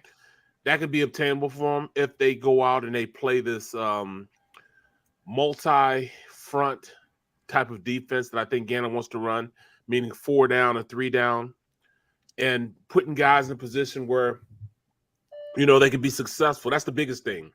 Can Gannon put his guys out there and put them in a position where they can use their talent successfully? When you look at a guy like Jordan Davis, he's more of a head-up nose type of guy. He's like a 30 front type of guy, meaning you have a guy head up over the nose, then you have a defensive end head up over the tackle, head up over the other tackle. That's a 30 front. You put linebackers on the outside, it becomes a 50 front. I think that's where he's going to be best suited to play in his defense. That way he can be a 2-gapper, stop the run, clog up the middle of that defense, and what you have to have at least 2 to 3 guys allocated on just moving him in order for them to run the ball. And that's why they drafted Jordan Davis, for that type of front. He's not going to really be a 4-down lineman front guy because he's not suited to jumping up the field and getting penetration on pass plays. He would have to be a pass rusher to do that. He's not necessarily the best pass rusher they have in their arsenal of guys. I think they're going to more so use a NASCAR system where they put defensive ends in there in 1-3 technique, like Fletcher Cox as their rushing down guy, their 4-down guy to get up and create pressure on 3rd down. So I think in that you'll have like BG moving in to play the 3, Hassan Reddick on one side, maybe even Brandon Graham or maybe even Sweat play the defensive end on the outside, and have just Fletcher Cox in one of those defensive ends in there with him rushing the passer.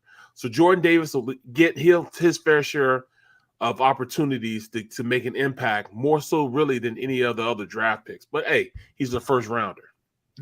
Interesting. All right, so that's Jordan Davis. Gunner, I think that you don't take a guy where they took him if you're not going to get him on the field. I think you're going to see him utilized. I think the way Barrett laid it out is pretty dead on here. But this is not going to just be him as the occasional sub here to keep the rotation going between Fletcher and Javon Hargrave. He's going to get out there for sure.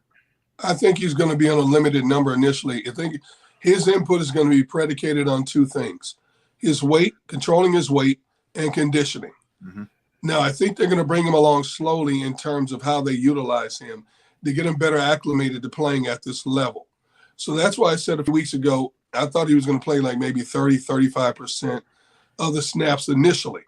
If he turns out to be what they hope he is and what they expect him to be, the number will increase significantly, I think, because you keep those D tackles a lot fresher.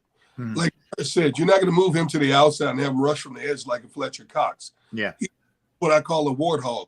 He's going to put his hands in the dirt. Yep. He's going to be planted at that one spot, and everything else is going to be moving around him. You won't play a lot of games with the Jordan Davis. You'll know where he is. Offensive line will always know what Jordan Davis is. But, Javon Hargrave, Fletcher Cox, those are the chess pieces with the Reddicks, the Brandon Grahams. Those are the ones that are going to be bouncing around, the Kobe Deans and so on and so forth. But, he had stamina issues when he was at Georgia. He's gotten his weight down, but I still believe he needs to get down to the high 320s, very low 330s at the very most for him to be as effective as they want him to be. what kind of conditioning staff does the Eagles have here? We're going to find out. Yeah. But he's only going to increase his play based on what they see of him in terms of stamina. And I think we're going to see a lot of what he is or isn't right off the bat in the preseason games. Okay. This one's fascinating to me, Barrett, because we touched on this and varying people have different opinions of how this is going to work. But a lot of people initially thought Cam Jurgens comes in, he learns under Kelsey for a year, he redshirts, and then at that point, if Jason Kelsey's ready to move on, he steps in. But there is also the school of thought that this guy could absolutely compete at one of the guard spots, maybe take the job of Isaac Seumalo. How do you see it with Cam Jurgens? To be honest, just being very, very honest, I don't think that he will be able to unseat a guy like Seumalo. Seumalo's healthy. I don't think he has a snowball's chance of hell of beating out of Seumalo. Seumalo's been there for a long time. He's a good, crafty veteran. He was a part of that great offensive line, that you've had the past couple of years, so I think he's, if he's healthy, he'll be a mainstay there. Even if Cam, if you want him to play a lot, I mean, where do you put him? I mean, look at the backup that he has. I'm looking at the offensive line. They have a lot of players, that they can come in and play at any time. And he's just going to be so far down the depth chart that you won't be able to see him at the guard position. So when you look at the guard position, you've got Jack Driscoll. I don't think he starts in front of a Jack Driscoll. Jack Driscoll's good enough to play and play well. I've been telling you guys about Coyote Awosika. Coyote Awosika is a damn good pass blocker, run blocker. He was well coached in college. He was at University of Buffalo. Actually played with Jackson, the tight end.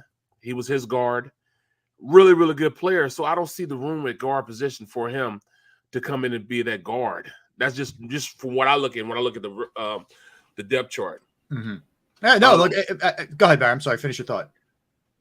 You got Sewell Pater there. I don't think he makes the squad this year because of these young guys that they have blossoming the way they are. Mm-hmm. But I do think that Cam will come in and he'll push to compete for that backup position. But I don't see him as a starter at any of the guards at this point. Okay. Center, we know Kelsey isn't going anywhere. I'm okay. But, let him get his bearings, man, for a year. And it's a good problem to have. He's ready to roll after that. What do you think, Gunnar? You think we'll see him anywhere other than center at some point? I think he's going to be cross-trained, not just a center, but he's going to be trained to play both guard positions. Yep. That's what they liked about him when they drafted him, his versatility, his ability to be versatile. He played primarily center in Nebraska, but the one thing that Jeff Stoutland likes to identify, can we cross-train guys for other things? Mm-hmm. I don't think he's going to initially beat out Seumalo. Seumalo's biggest deficit is, can he stay healthy? Yep. In that case, I think Jurgens is going to have an opportunity to step in because I don't know if Seumalo can stay healthy a whole season. If he's deemed good enough and ready enough to play, I think he leapfrogs past a Jack Anderson, Opeta, guys like that. They like what they have in those guys, but I don't think they love what they have in those guys. They like that they have these interchangeable parts, but I don't think they love those interchangeable parts. And so why not let this kid get his feet wet? If he comes in and get his feet wet, this offensive line looks even better. 3/5 of the future of this offensive line looks even better, if he plays. You got the kid Cam at one spot. You got Dickerson, who you just got last year. Malata's a mainstay at the left tackle spot.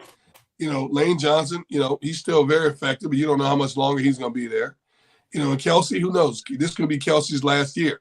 If that's the case, then you slide Jurgens back over to the center, and you still have enough depth and versatility to plug in at that right guard spot. So I agree with Barrett. I don't believe he's going to win the job initially, but I do think he's going to see some playing time at that spot out of necessity. Okay. And remember, Bo Wolf going to be joining us at the top of the hour. We'll talk to Bo from The Athletic, who covers the Birds. Let's go to Nakobe Dean. I mean, if you look at the depth chart right now, guys, and again, we're sitting here in May, but just for the sake of the discussion, Kaiser White at the weak side, TJ Edwards in the middle, and Hassan Reddick at the strong side. Now, we know Hassan is more of a hybrid kind of guy who's going to be used in different ways. Does this open the door for Nakobe Dean to be a starter week one when they take on Detroit? Barrett, what do you think? Honestly, I don't. I think the kid's gonna play. He's gonna play midway through the season. Okay. He'll get more reps, but it's gonna be hard for him to dethrone TJ Edwards. I'm just being real. TJ, he did it with the muscle, man. He did it the hard way. Everybody said he was too slow, he couldn't play, and he comes out last year, earns him a extension, yeah, and the starting job. You're right. I mean, he's basically what you want in a linebacker. Hard-nosed kid, knows the game, uses his tape study to make him a better player. He got that defense going in the right direction last year by just being aggressive and playing aggressive, coming downhill, initiating contact with offensive linemen, making sure you couldn't double team those guys up front. He's the reason why the defensive line started playing better also, because it was harder to get and double team those guys because his TJ Edwards was reacting so fast you had to account for him in a number count. And that's what made him a better linebacker than the guys they had there. Right. Davion Taylor, he basically showed Davion how to play the linebacker position because he didn't have a clue at first. He didn't have a clue at all. He wasn't initiating contact. He wasn't coming downhill. He wouldn't make the correct reads. He would just run and just react so late that, he was already out of the play before it even started. It's because of TJ Edwards and his play that he became a better player. So do I think Nakobe Dean's going to play a little bit? He's going to play some situational football. They're going to put him in and on passing downs every once in a while. Him and Kasir White could probably play, or Davion Taylor and Dean. But, I mean, I can't believe I'm going to say this, but the linebacker positions are the deepest I've seen them since I've been, even in 95 when I had a bunch of linebackers here. I've never seen this deep a group of linebackers, and I mean, look at what they have at the linebacker position. Hassan Reddick, TJ Edwards, Kasir White. You look at Davion Taylor, Nakobe Dean, Patrick Johnson, Sean Bradley, Kyron Johnson from Kansas. Yeah, he was the next one I was going to ask you about, but you might as well just jump on it now. Yeah. Right. So, and these guys are like specialized too. Even Joe Osmond. Joe Osmond's been here for years. You know what I'm saying? Just sticking around. Jacoby Stevens. He was a 6th rounder last year from what was it? He was from LSU. All these guys have been brought in to play that hybrid outside and inside linebacker for the 50 or 30 front, whatever you want to call it. Yeah. So these guys, are kind of more specialized. And that's why I'm saying that they're going to run a 30 front or 50 front and use those linebackers, use those big guys up front to eat up double teams so these guys on the outside and inside can run around and make plays. Interesting. You see it similar, Gunner? Yeah, I think Nakobe Dean is talented enough. He could play safety if he wanted to play safety. He has a quickness, a lateral pursuit. I know that's not his spot, but I think he's going to be used sporadically early on. I think he's going to be that guy that they're going to try to find the gap in the fence on rushing downs. I think he's going to be more rushing down type, fixture initially until they find out how to utilize him overall as well. Barrett's right. The collection of linebackers they have, we've been screaming about the deficiency of the linebacking position for years. But I also think TJ Edwards he's on borrowed time right now. I watched that kid extensively at Wisconsin because I'm from Wisconsin. I watch a lot of Wisconsin football. The thing that made him the type of player he was at Wisconsin and that he has been in the pros is that he's a workaholic. You tell him something he cannot do, he's going to show you that he can do it. Now, he wasn't blessed with the greatest foot speed. He wasn't blessed with the greatest lateral pursuit. But what he has been blessed with is a work ethic, and you can't take that from him. And that's why he was a significant part of this defense last year, because he's a sure tackler. He finds a way to play. He's not a great blitzer, but he's a smart heads-up player. So I do think initially he gets the starting job. When they get Nakobe Dean up to speed and find out how to utilize him, I think that's when Edwards' numbers start to dwindle in terms of how he's utilizing that defense. Okay. All right. I just for time purposes, I want to jump over to I believe he was the last pick that they made.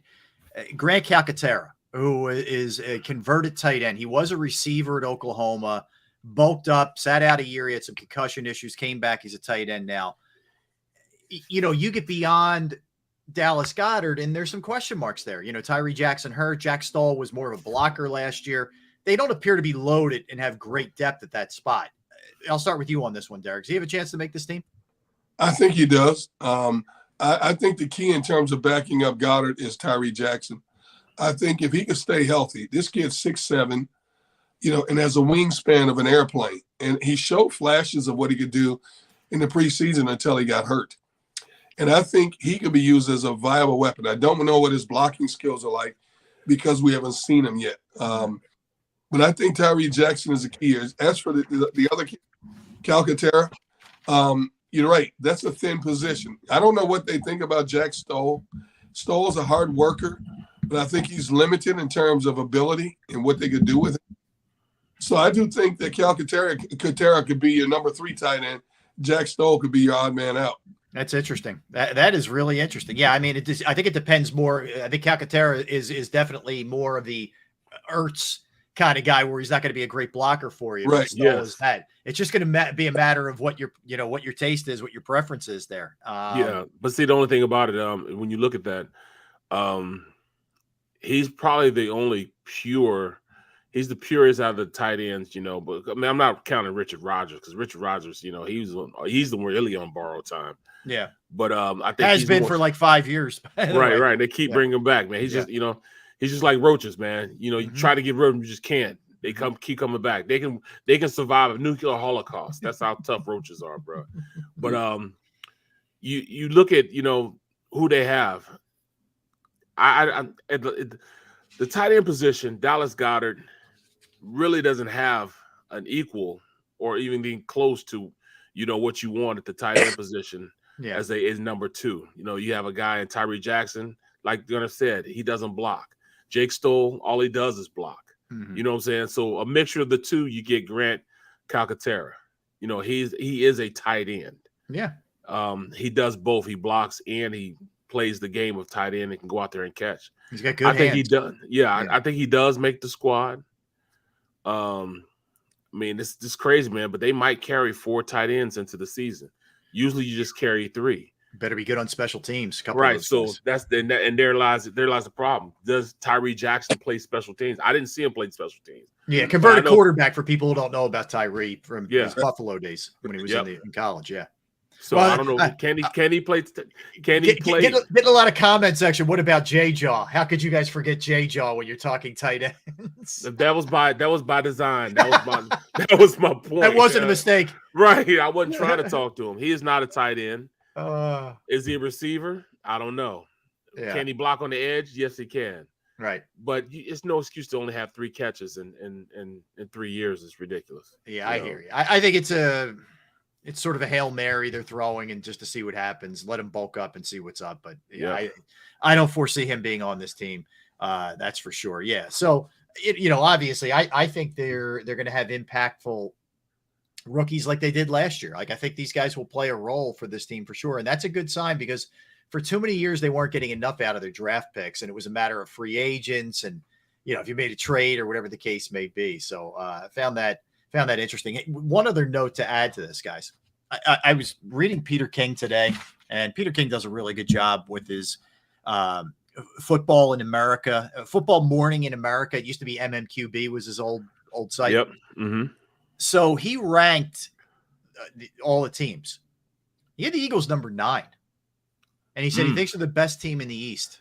I thought that was kind of interesting, to have them cracking the top 10 for a team that won 9 games last year, and he has them ahead of the Cowboys.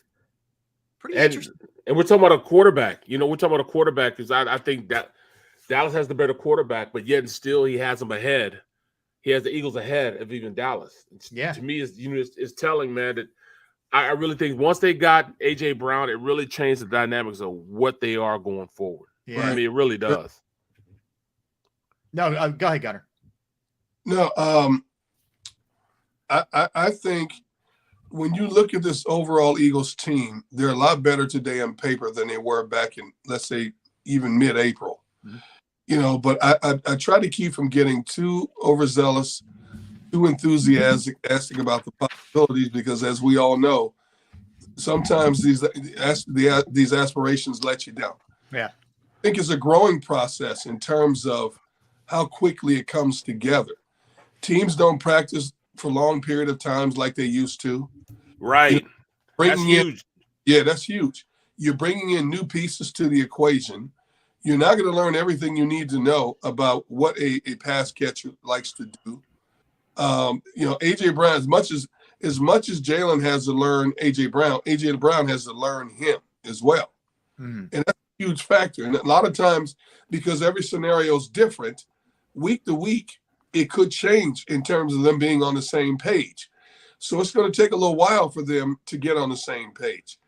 But in terms of them being equal with Dallas, considering the offensive line that Dallas has, they lost Amari Cooper. They do have the advantage at quarterback right now in just terms of experience with Dak Prescott. I think they're right neck and neck. I still think Dallas, their defensive personnel in front seven is pretty doggone good. They have a good young cornerback who gambles a lot, makes a lot of interceptions, but gives up a lot of yards as well. But now that you've added James Bradbury on the other side with Darius Slay, it makes that Eagles defense that much more potent when in terms of looking at what's in front of them in the front seven and the pieces that Jonathan Gannon has to play with in terms of playing games with that front seven. So I'm not surprised one bit that Peter King, feels that way about the Eagles. And I wouldn't be surprised one bit if the Eagles find a way to win the division. Very cool. Very cool. All right. So we come back, guys. We'll get to the Birds at 2:00 with Bo Wolf.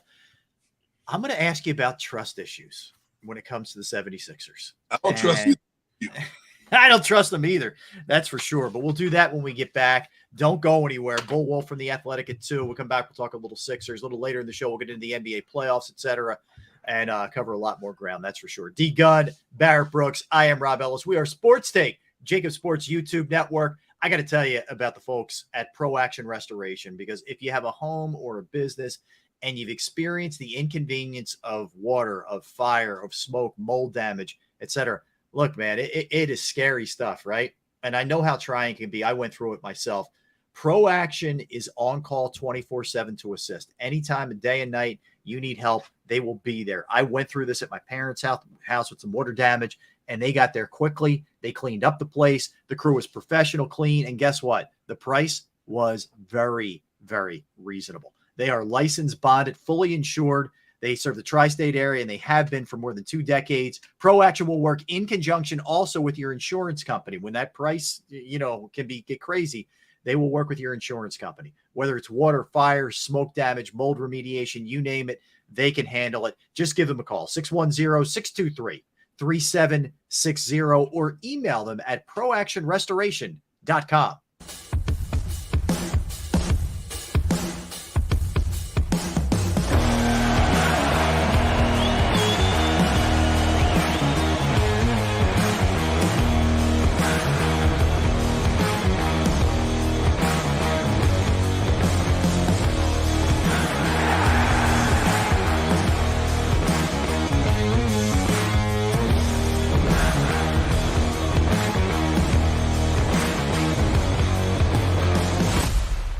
Do you stream on a Roku, Fire Stick, Android TV, or Apple TV? Now you can watch 6ABC 24/7 with the 6ABC Philadelphia streaming app. The big story on Action News. Search 6ABC Philadelphia and start streaming today.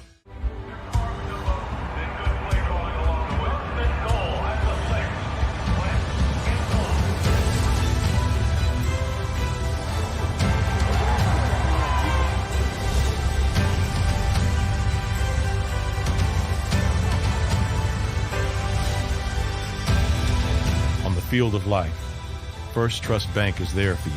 Champions on 3. 1, 2, 3. Because Philadelphia dreams deserve a Philadelphia bank.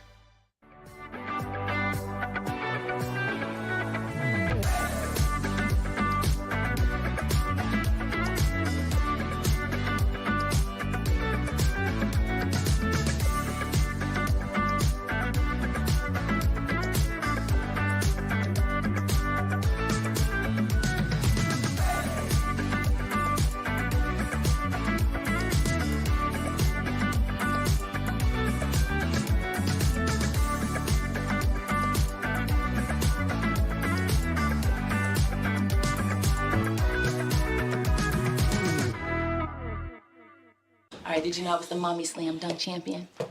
Really? Yes, really don't sound so surprised. Let's see it. Oh, you're ready. All right, here we go. Let's hear the crowd. So go to right, I go to left, fake 'em out. Mama, go up, up, up. She did it. Again? You can't avoid gravity, but United Healthcare can help you avoid financial surprises by helping you compare costs and doctor quality ratings. United Healthcare. Uh-huh.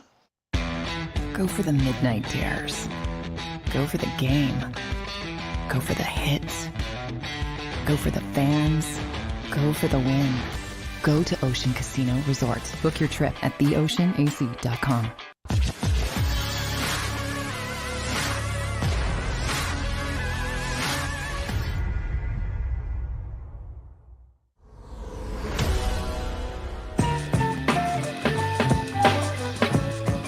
Welcome back in, everybody. Rob Ellis, Barrett Brooks, Derek Gunn. We are Sports Take, JAKIB Sports YouTube Network. So I don't know if you guys could tell what was going on the last break. I was trying to hold the dog next to me because we have a mosquito. I don't know if they call it exterminators, whatever. Mosquito guy comes out and sprays down the backyard like once a summer or whatever, 1 or 2 times per summer. And they don't like, they're just kind of, it's already locked in. So they just kind of randomly show up. We don't know when it's going to be or whatever. And the dog can't be out there while he's doing that. So the dog was going crazy. I was trying to mute the mic as much as possible so you guys couldn't catch some of that. But then I had to run up because she has a little doggy door and I'm holding her so she doesn't go up there and just shoot out the doggy door while the guy's out in the backyard. So I had to run up during the break, get it, shove a chair in front of the doggy door, and then get, whatever. So good times, a lot of fun. Yeah, a lot of fun. We used to, we used to have a company come out all the time and treat the front and the backyard for dandelions and stuff like that. And then my family started reading these reports about, dogs. The first thing they want to do when they get in the yard is sniff everywhere, right? Right. Yep. And a lot of chemicals that companies use to treat your yard are detrimental to pets, causing, convulsions, seizures, brain cancers, and stuff like that. So we stopped having them, spray the backyard. And so we haven't sprayed the backyard. The front yard looks meticulous. Right. The yard, we just stopped them from doing it. And we haven't had a guy coming out spraying in our development for mosquitoes and stuff in a long time. I don't know why, but you got to be careful letting your pets around that stuff, because man, what we don't even think about that stuff half the time in terms of what it could do to your pets. Yeah, it's pet friendly, whatever. It's it's organic stuff, but you need a couple minutes for it to settle. Like they usually say, they want you to hold off just like a half hour. They don't want you walking around out there, anybody, for like a half hour. So I'm racing up there, sticking a chair in front of her doggy door so she can't get out. So anyway, fun stuff. Yeah. Isn't it amazing how we treat pets like kids? Oh, they get treated better than anybody else in the house. My dog does. Like when I was a kid coming up, we had pets.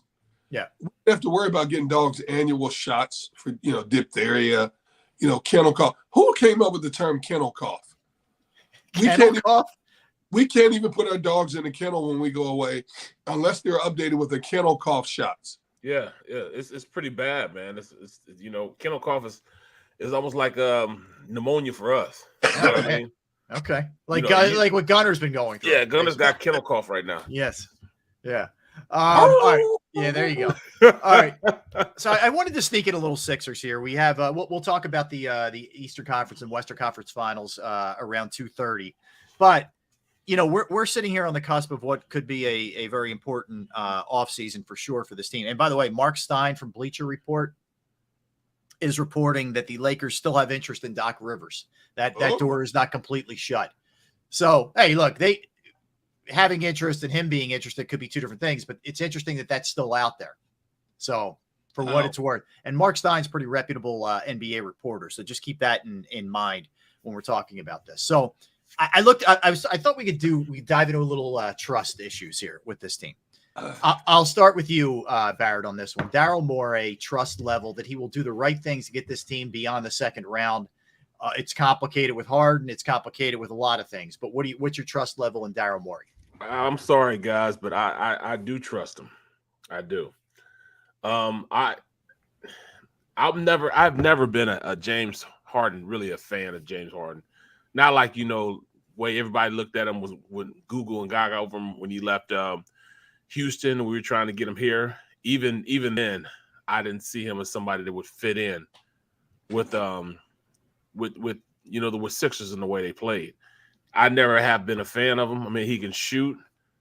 I just never thought that he was a guy that could take you to the next level. So at this point, I still have trust that he can do it and bring in somebody to complement Embiid along with Harden, because Harden's going to be here next year at least.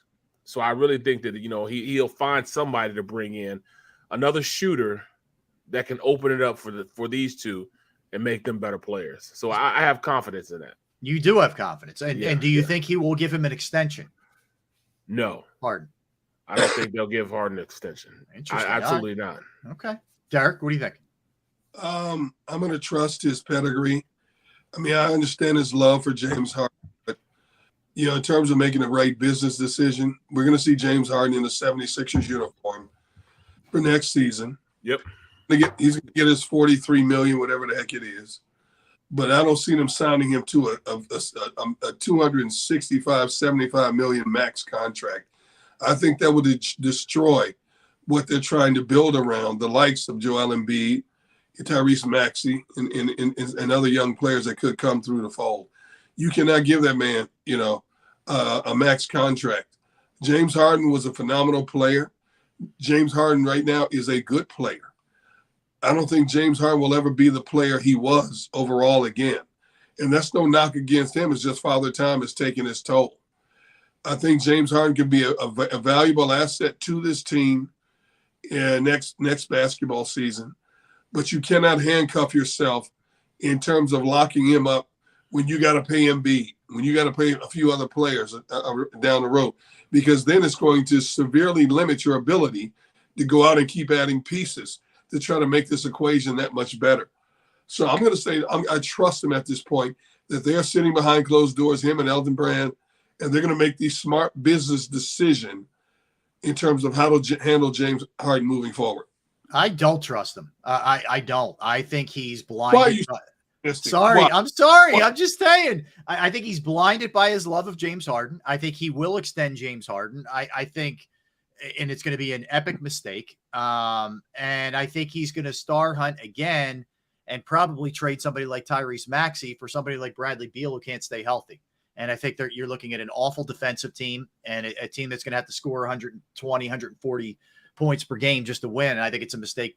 I think all of it is a mistake and a bad way to go. I don't have a good feeling about this in the least. And we're going to end up looking back at 5-6 years from now when Embiid's a shell of himself, if he's still here, and say, you know what could have been with this era? And they never achieved what they could have achieved. I'm sorry. I'm not trying to be Debbie Downer. Just the way I feel. Well, I'm just saying. So what's causing that? What's causing you to feel that way? You're saying that is because they're going to re-sign James Harden. They're going to extend him. Is that why you say? Yeah, in large part. Yeah, Barrett, in large part. I think that's going to be one of the things that they do. And I just think he still views James Harden as the guy that was so great for him in Houston. And Derek, I think, described it well. He's a good player. He's not a great player anymore. He's more of a playmaker than he is. And I just don't. I didn't think it worked real well with Embiid last year, honestly. I mean, the first couple of games did, but once we got past that, not really. It didn't look good to me. So, all right, let's move on. Tyrese Maxey, if he stays here, will he take it to the next level where he's an all-star and a star level player rather than, oh my God, what a jump he made from year 1 to year 2? Derek, you'll start on this one. Yes, I do think he'll achieve all-star status before his career is said and done. I don't know if he'll be a consistent all-star, but I do think he'll rise to that level a few times out of his career. I think this young man is fearless. He's a small, wispy-looking guy. I think he's got to bulk up a little bit to withstand the punishment he's going to take. Mm-hmm. Now that everybody knows a significant part of his game is driving to the well, he's going to get bumped around and banged around by the big men and try to soften him up. His touch off the glass is second to none. from any angle on the floor when he's driving to the paint. Yes, I do believe he has the ability to achieve all-star status. Okay. How about you, B? Not as confident. The pause already tells us something here. Yeah, well, I mean, like I said before, this is a guard-driven league, and he's explosive, he's fast, he's everything that you want in an all-star. Can he be consistently that? That's what I need to see him be more consistent. Because I mean, I like his game, I like what he brings to the table, I like his ability to take control of the game. And that's where I think his biggest asset is. He can control the game. He control the pace of the game. I didn't think they necessarily let him do that last year enough. When he was playing well and they were out and running, that's when this team played better. I don't think he fits in with Harden. Harden's going to stunt his growth. And there's my only problem. Harden's going to stunt his growth because Harden wants to slow the game down and work pick and roll or one-on-one and do his thing. And I think that's the worst thing for both Embiid and Maxey, because you're slowing the game down, which is allowing the defense to now fade into fade down on wherever or on top or wherever Embiid is. They're going to fade to him. They're going to send at least two to him. And Harden at this point is not good enough to go one-on-one anymore. So it's going to hamper Max's ability to keep the chains going. Just keep going. Just keep moving. Just keep moving. You know what I'm saying? That offense is moving. Getting guys in position. This team, they start stuttering because they stop and slow down offense when Harden's in the game. So I think it's going to stunt it. That's going to stunt Maxey's growth because of it. Interesting. If you can keep him in transition, he's a great player, but I don't think that Harden's going to allow him to be as great as he needs to be. All right. Well, we'll do. We'll table a couple of these tomorrow. We'll do Doc Rivers. We'll do Embiid. We'll do Harden. We'll do Matisse Thybulle. We'll dig into those tomorrow. By the way, tomorrow 12:30, Jim Salisbury from NBC Sports Philadelphia is going to be joining us to talk some Phillies as well. But when we come back, Bo Wolf, who covers the Birds for The Athletic, will join us, and we'll continue with our Eagles discussion when we get back with him. That's Barrett Brooks. That's D Gun. I am Rob Ellis. We are Sports Take, JAKIB Sports YouTube Network.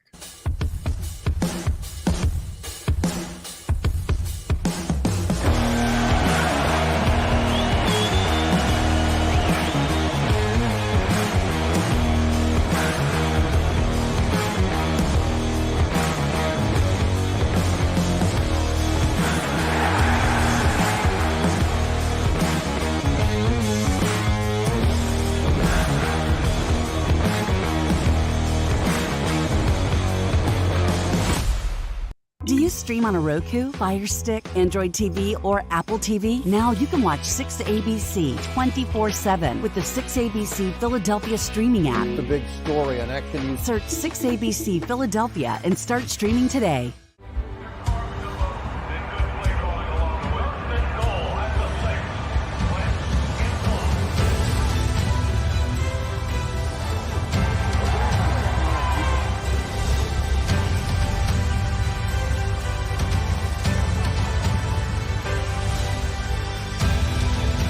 Field of life, First Trust Bank is there for you. Champions on 3. 1, 2, 3. Because Philadelphia dreams deserve a Philadelphia bank.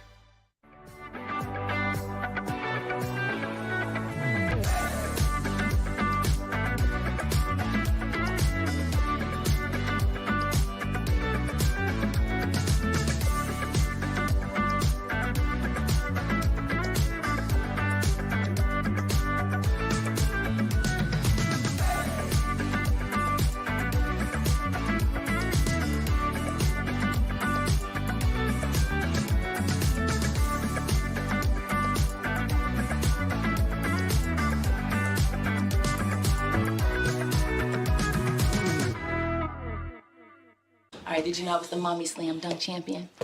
Really? Yes, really don't sound so surprised. Let's see it. Oh, you're ready. All right, here we go. Let's hear the crowd. So go to right, I go to left, fake a mom. Mama, go up, mama! She did it. Again? You can't avoid gravity, but United Healthcare can help you avoid financial surprises by helping you compare costs and doctor quality ratings. United Healthcare. Uh-huh.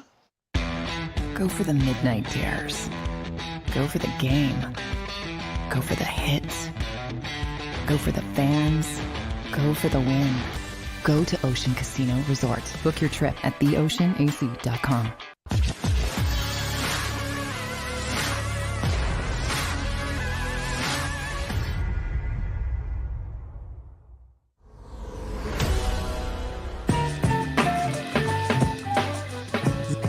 All right, welcome back in, everybody. Third hour. We are rolling as usual. Sports Take. All right, everybody okay there? Yes. These commercial breaks are not 3 minutes. There's no way they're 3 minutes. What's the problem? What's going on? What do I need to do? How can I help you? Get up out of your seat just to stretch your legs, grab a drink of water or something. It's like you got a haul butt back. I'm jumping over stuff to get back in my chair. Like, I think Xander doesn't have a timeout stuff. I think we got a problem here. I'm gonna time this next break. I'm gonna time it, man. Me too. I'm gonna do. I tried to go get me some more to drink. Didn't have no time. If I don't see Rob come up and do it and do a spot, I don't go, man. I don't know. Yeah, well, our poor guy Bo Wolf has to sit there and listen to you guys bellyache, about how long the commercial breaks are. And there he is, Bo Wolf from The Athletic, does a phenomenal job covering the Birds. But do you believe these guys, man? It's unbelievable. I want to know what's in those cups. What are you guys Exactly. putting? You got to run to the bathroom so quickly. Yeah, I'm telling you, man. And D Gun's on all kinds of medication. There's some weird things going on right now, man. Bo, what's up, bro? How you been? Oh, we were muted there for a second, Bo. Go ahead. Still muted. We lost his audio. Okay, Xander, let's try and get Bo squared away there. The beauty of modern technology, yes. No, but I'm looking forward to talking to Bo. We haven't had a chance to have him on the show yet, and I haven't seen Bo since he worked for the Eagles, man. Yeah, Bo and Zach and Shield, all those guys. There we go. Bo, we got you back, man. You got us now. You hear me all right? Yes. Yeah, there we go. Okay. Bo, what's the photo behind you over your shoulder? What is that? That's an old photo from Life magazine of a World Series game, like a bunch of students watching it from like their apartment, like way above. Just an old baseball photo. What field? Yeah. What field is it? Do you know? That is the old Pirates Stadium. Crosley Field? Yeah, I think that's right. Yeah. Okay. Very cool, man. Very cool. Bro, how do you know that, Rob? I don't know, man. Because I'm out of my mind. That's why. It's really sad. You know why he knows there? What was that? Because he has no hobbies like we do. He has nothing. He has no hobby. It's a nice way of saying you have no life. It's a nice way. We tell him all the time, man. You got to get out. If there's no baseball, basketball, football, soccer, if they don't, what else is there? On, yeah. You probably the same way. Macrame, needlepoint. I'm going to start crocheting. How about that? We'll make that happen. Yeah, get some good recipes. Maybe Gunn can teach you how to grill. Yeah, there's no doubt about that. Well, look, Bo, man, it's been a wild, 4 or 5 weeks here from an Eagle perspective. Keep you on your toes, that's for sure, man. It's a good thing.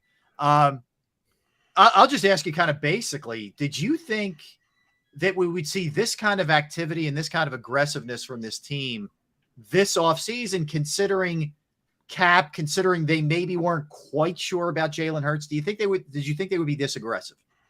I didn't. And, that is my fault for forgetting the lesson that we should always remember, that, no one is going to be more all in all the time than Howie Roseman. That is his DNA, to push his chips to the middle.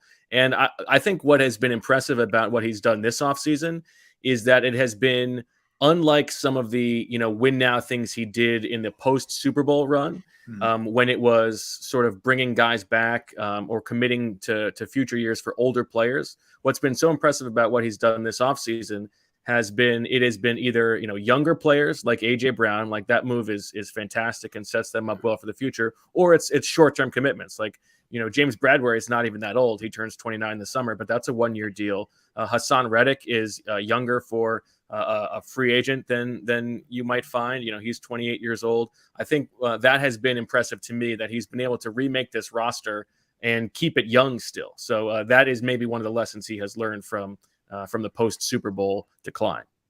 So Bo, everything looks great on paper. Great moves. The quarterback's out there busting his hump on the West Coast, trying to get better. You fix some of the spots on defense. You bring in a primetime receiver. But I'm going to be the voice of doom, so to speak, right now. In chronological order, give me your top 3. Who's the most under pressure for this team right now? So I think there are 2 obvious answers, and the obvious answer is Jalen Hurts. We all know that the Eagles have set things up this season so that they can best decide whether Jalen Hurts is the guy long term. They have put the pieces at every position to make it so that they can properly evaluate him, what kind of leap he makes. Their stock line is that they don't know what his ceiling is, but they're pretty comfortable believing that he's going to hit whatever that ceiling is, and maybe they'll be able to find that out this year.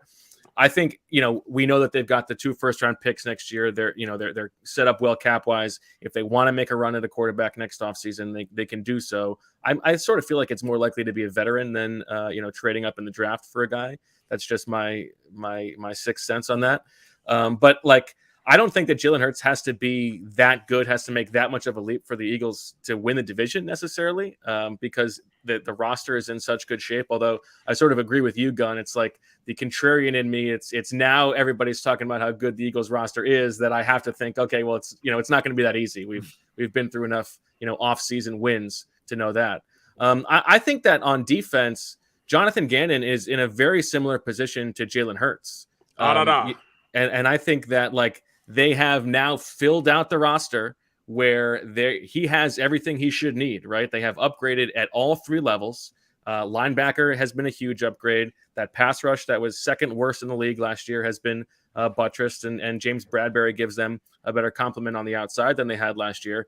Now we're going to find out if Jonathan Gannon can do something with those chips. Last year they were 25th in defensive DVOA. That's not very good, and the talent was better than that, right? So I think we're going to find out this year if Jonathan Gannon is as good a defensive coordinator as he's widely regarded to be, and maybe he's a better head coaching candidate than a defensive coordinator. But if the defense is bottom 10 again next year, I don't know, do they bring Jonathan Gannon back? I'm not so sure, considering all the upgrades they made on that side of the ball. I'm trying to pick out who's the 3rd most guy under pressure. Would you say Kayvon Wallace? How about the coach? Yeah, the coach is a good one. The coach is a good one. I mean, he probably is under pressure. They've given him a lot, and if they back slide a lot, I think he would be certainly getting fire.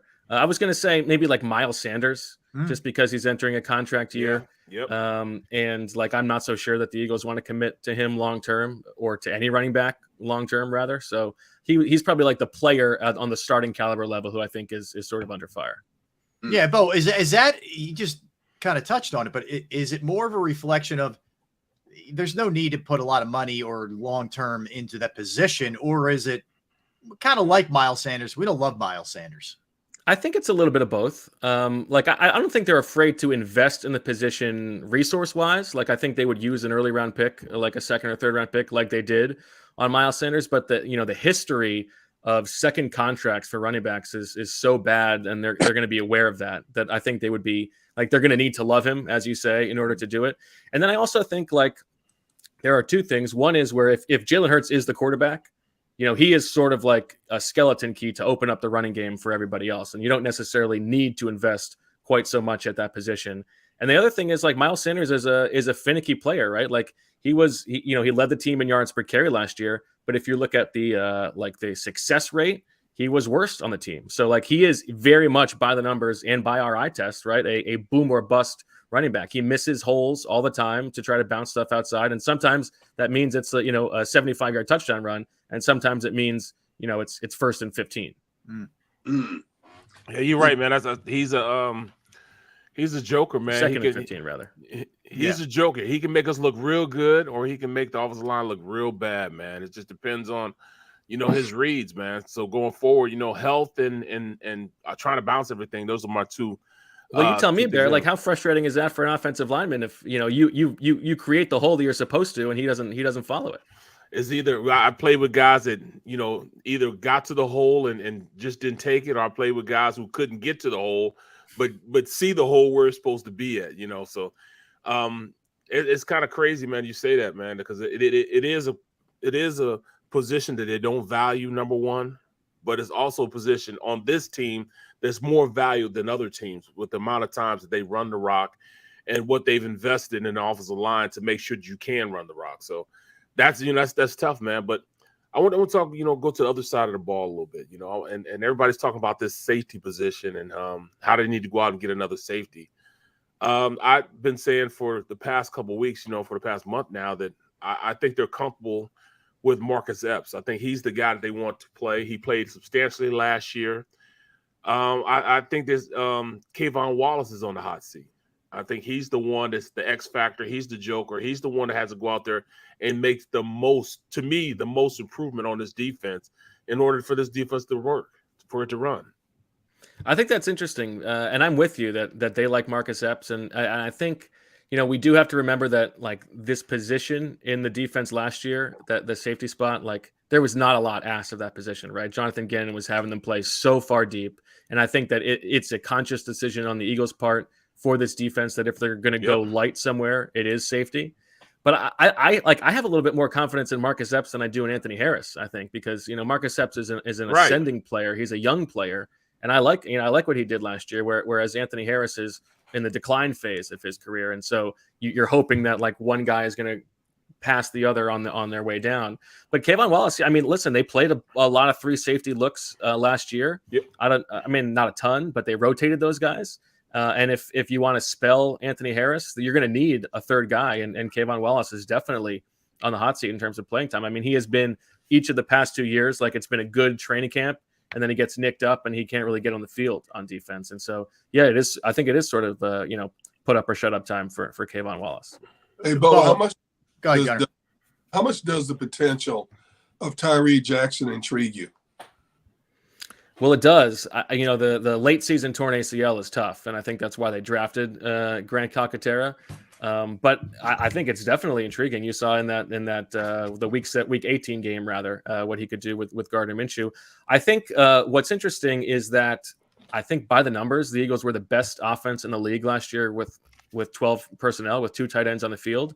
And it's funny to think about that because, you know, it was Tyree Jackson and Jack Stoll playing most of the time, these guys who had not played before. And so they were still able to be very effective. Now, a lot of that was because of the running game and how good it was down the stretch. But yeah, I think Tyree Jackson's a guy that they like a lot. And, you know, they brought in so many guys last offseason who were sort of tight end projects, these athletic guys, and they were just hoping that one of them would hit. And I think they were probably a little surprised that Tyree was the one who did seem to hit.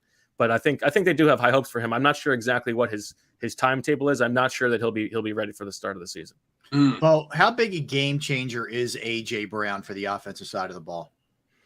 I mean, I think it's huge. I think I don't want to say it solves the offense, but it's like if you were going to design a player to bring into this offense, like A.J. Brown's the guy. And I never know whether to believe that you need, like, different types of receivers as much as, like, wouldn't it be great if you just had, like, Devontae Smith cloned and you could have 2 of those guys? Isn't that fine? Wouldn't the offense be fine? But in terms of, like, the styles that they complement each other with, it seems like it's perfect. And, you know, one thing that we heard about Nick Sirianni's offense last year heading into the season was that he really wanted to emphasize, you know, yards after the catch. And they didn't have a lot of that last year. They were towards the bottom of the league.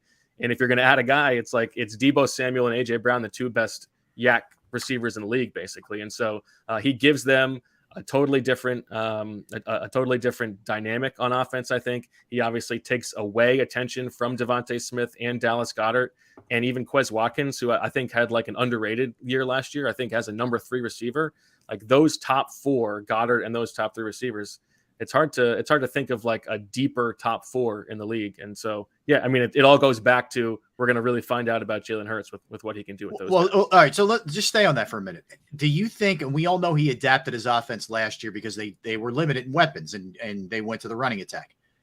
Does he start off with he meaning Sirianni and Steichen? Do they start off with kind of training wheels here for Jalen, or is it suddenly Nick's running the offense he wants to run, man, and you know, get on board here, Jalen? How do you think it looks early?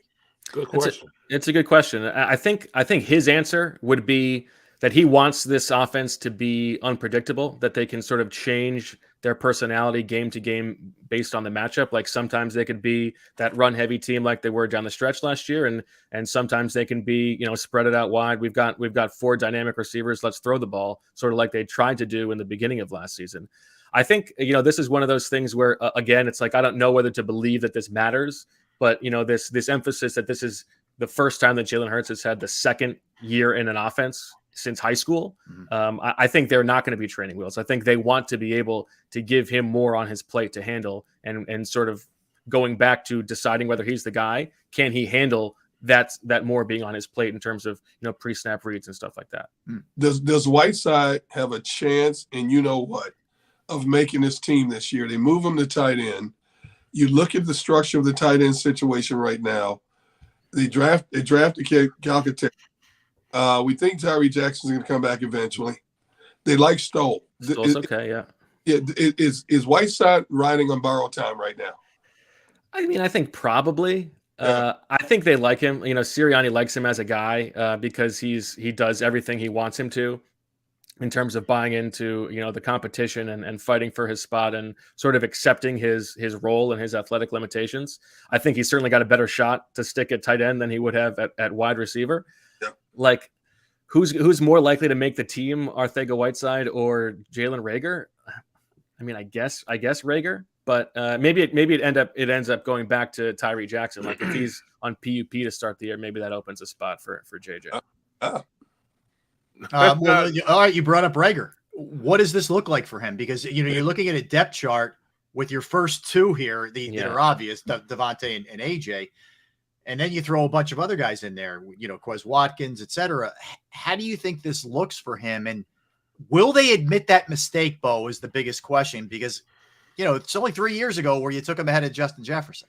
Right. And in Howie Roseman's history, he has been slow to admit mistakes on those guys. Right. Mm-hmm. I mean, listen, he comes into camp at best as the number 5 receiver. Right. Yeah. You've got Brown, Devontae Smith, Quez Watkins, Zach Pascal. And if he's going to be the number 5 receiver, he's got to do the dirty work. Right. Or he's got to be a special teams threat. And he's had a couple nice punt returns, but he's also super unreliable back there. Right. Like, you can't really trust him there. Just go to the playoff game. Yeah, like I don't know. I think the fact that he's still on the roster probably tells us that there was not a lot of interest in him league wide. I think if the Eagles could have traded him during the draft for a late round pick, they would have, because then you get off the guaranteed money for this 3rd year of his rookie contract.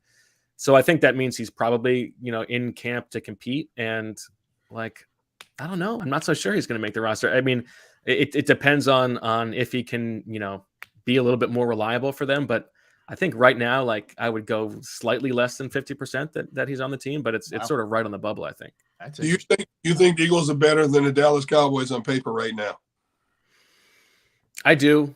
I mean, I think they're better everywhere but quarterback, right? And quarterback matters more, so it's a true toss-up. But I mean, it was a 2-game difference last year between the two of them, 2 or 3 game difference, and one team got better, one team got worse.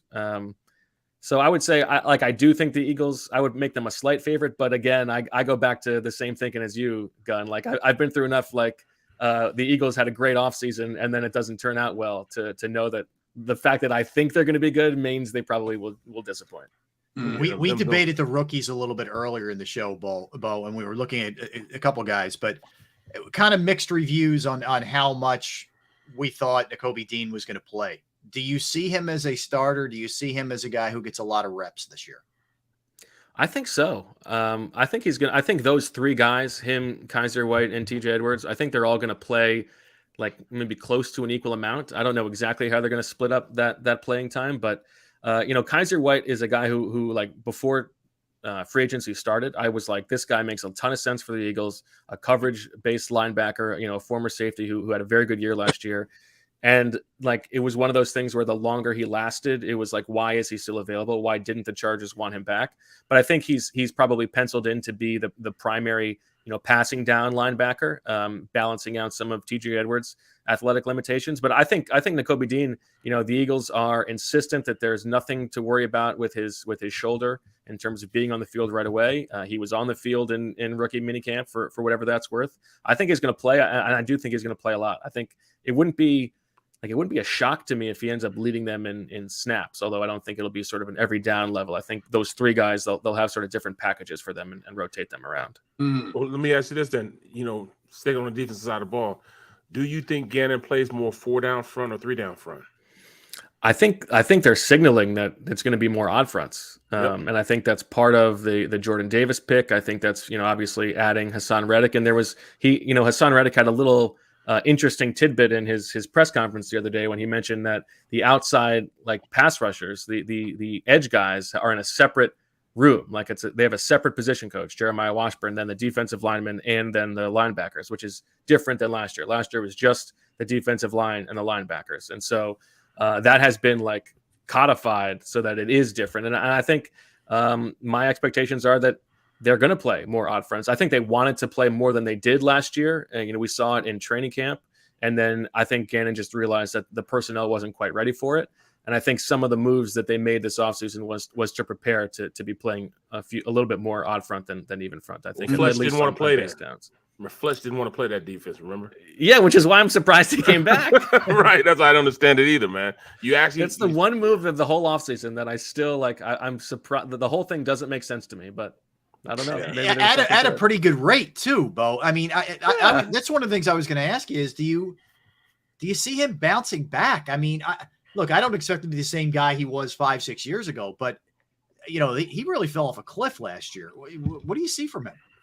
Yeah, I mean, I think maybe you convince yourself that they can go deeper at that position now with Hargrave and Jordan Davis and Milton Williams, who had a really good rookie season. That there's a little bit less on his plate. He can be a little bit fresher, but they've done a good job of keeping him fresh the past couple of years too down the stretch. So, I mean, I don't think he's going to be worse than last year production wise. It would be hard for him to be in terms of sacks, but. I don't know, maybe he knows that this is his last go around. He wants to leave on a good note. But yeah, I was surprised too that the amount of money they gave him relative to other starting caliber defensive tackles who were still available. It's sort of a bet that he's gonna have a big bounce back season because they could have gotten sort of similar quality of play for about half the price, I think. Hey, Bo, as you watch and critique this team through the OTAs and minicamps, training camp, give me one position that you're going to be watching the closest.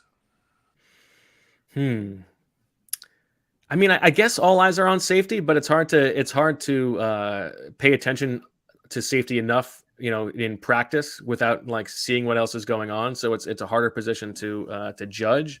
Yep. And so I'm always watching the offensive line at training camp. I know that's after Barrett's heart, but I mean, I think the right guard. We watched it together, didn't we? That's right. I think it's pretty interesting. I think there's an expectation it'll be Isaac Seumalo, and I guess he would be the betting favorite right now. But Jack Driscoll could slide there. He did a pretty good job last year. He's had trouble staying healthy. I wonder if they're going to give Cam Jurgens a chance there. That's not really what Jeff Stoutland has done in the past. He's always had rookies focus on one position, become an expert on that one position before opening up their versatility. So that would be a little bit of a surprise to me. But I think there's if you're a average caliber offensive lineman, is there a better spot in the league to go than, playing next to Lane Johnson and Jason Kelsey, right? Go in and things should be pretty good for you. Bo, do they have enough? Let's exclude for a second Hassan Reddick, who was 23.5 sacks the last 2 years. Great job bringing him in. Do they have enough beyond Reddick to get a consistent pass rush and to improve upon what I thought was their biggest weakness last year? Yeah. I mean, second to worst in the league in sacks and sack rate last year. Now some of that is because of the defensive style they had that quarterbacks were able to get rid of the ball so quickly, but the pass rush was not good enough last year. And I think, you're hoping that Brandon Graham comes back and is close to himself. I'm never going to count out Brandon Graham. That's for sure. And he says that he's feeling good. Again, another guy who might be entering what is his last season. I think it's one of those things where the depth is good enough now that, Derek Barnett goes from being your number 2 defensive end last year to your number 4, pass rusher this year. So just like the depth that they can throw on any down, they can throw any 2 of Reddick, Graham, Sweat, Barnett, and those guys will be fresh. I think that's what they're hoping makes a big deal, and also the upgrades at defensive tackle, like taking some attention away. So, I don't know what more they could have done, and so I think they've done a pretty good job. Yeah, it's rare you can address. I know safety people are still concerned about, rightfully so, but it's rare you can almost hit everything that you needed really badly in the offseason. Yeah. I mean, again, everything's on paper. We get it. It's May. Right. All the qualifiers you throw with it, but you look at it. It's been a damn impressive offseason for Howie. Yeah, and even if you go back to last year's draft, like just how much this roster has changed over the course of, I guess 14 months or whatever it is, it's crazy, because entering the draft last year in terms of like young talent on the roster, proven young talent, it was like Dallas Goedert and I don't know, nobody else. Like Josh Sweat took a leap, Jordan Mailata took a leap, Avonte Maddox, they give him an extension. And the draft class from last year looked really impressive. Those first 3 picks all come out, and then all the moves they made this offseason, like just the state of the roster, from April of last year to now has been really impressive. A really impressive turnaround. I think Howie gets a lot of credit for that. Bo, last one for me. The Colts have signed Nick Foles. He joins Frank Reich and Matt Ryan and that crew. Jim Irsay doing whatever he can to just needle Carson Wentz, whatever he can do. Yeah. one of the great troll jobs we've ever seen. Yeah, he's going to start becoming a South Dakota State booster. Like he's going to do whatever he can. That's right. That's right. Just let Dallas Goedert know they can get exactly. The question I had is Jeremy Fallon from ESPN reported that the Eagles had some interest. A, do you buy it? And B, would that have been a good idea considering how much the fan base loves Nick Foles? I sort of think that even as much as the fan base loves Nick Foles, it wouldn't really be a quarterback controversy, right? People would understand that he's a backup at this point. Jalen's the starter. I think it would have made sense if they had traded Gardner Minshew or been able to find a trade for Gardner Minshew. And then you bring Foles back in as the backup. Like, I think that's great. I have no problem with that. And I know, like, I get on the Eagles sometimes for like bringing these guys back without like new ideas, like, re-signing, I love Greg Ward, but like, can't we just find a new guy for that position? Something like that. Right. I don't know. Foles, I think it would have been fun. It would have given the team a little juice, but maybe they were just, it was like when the Eagles said that they wanted to do right by Nick when they released him and let him go to the Jaguars, which like that just means they couldn't find a trade. Maybe it was like this was them doing right by him by letting his agent have some leverage that there was another team involved. Yeah, no question. Well, look, he's a straight shooter with upper management written all over him. We know that about Bo Wolf. You can check out his work at the Athletic PHI, and of course you can follow him on Twitter at Bo_Wolf WULF. Bo, we appreciate it, man. Thanks for joining us on the show. Thanks, guys. Have a good day. Thanks. You got it. That is Bo Wolf from the Athletic. All right, guys, let's step aside. We'll come back. We'll hit a bunch of stuff that we haven't gotten to. NBA playoffs, some of the stuff that went down. Break. Huh? Time the break. Oh, that's right. Hold on. All right, Barrett, you got your phone ready? Not yet. 1 second. Don't go to break yet. We're gonna tame this. Yeah, because we've been letting them go a little bit. Now it's time to get on Xander. All right. See what's going on. Tell me when you're ready. I can't find my the app for it. Where the hell is it at? I'll go to clock. Oh, there we go. We'll go to clock. Timer. All right. Ready? Okay, we're set. Yep. All right. Here we go. We come back. We roll into the final segment of the program, do a little open talk where we jump around a little bit, hit on some of the stuff we talked about a little bit earlier as well. Derek Gunn, Barrett Brooks, Rob Ellis, Sports Take, JAKIB Sports YouTube Network. Nah.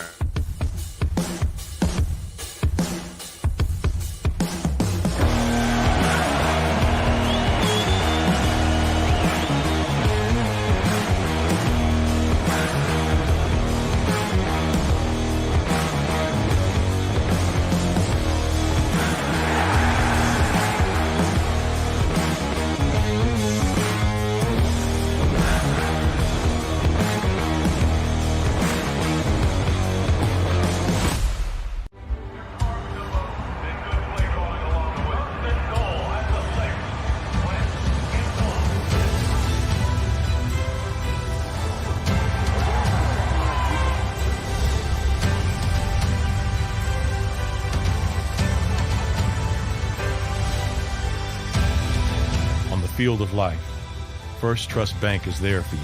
Champions on three. 1, 2, 3. Because Philadelphia dreams deserve a Philadelphia bank. At Action News, we cherish every moment, and it's our profound responsibility to bring you closer to your world. Never miss a moment. Trust the people at Action News. In Philadelphia, we celebrated the miracle with pride only 5 years ago. And then the following morning, IBEW Local 98 members went back to work, building this city, rescuing our communities from decay, and inspiring the young men and women of the region to take pride in who we are. Like the Cats, Local 98 members believe in hope. To learn more about who we are, what we do, and career opportunities with Local 98, visit us, IBEW98.org. All right, did you know I was the mommy slam dunk champion? Really? Yes, really don't sound so surprised. Let's see it. Oh, you're ready. All right, here we go. Let's hear the crowd. So go to right, I go to left, fake 'em out. Mama, go up, up, up. She did it. Again? You can't avoid gravity, but United Healthcare can help you avoid financial surprises by helping you compare costs and doctor quality ratings. United Healthcare. At Stateside Vodka, every new customer gets the world's best rocks glass, free. You're telling me that bottle is cut in half? You could say that.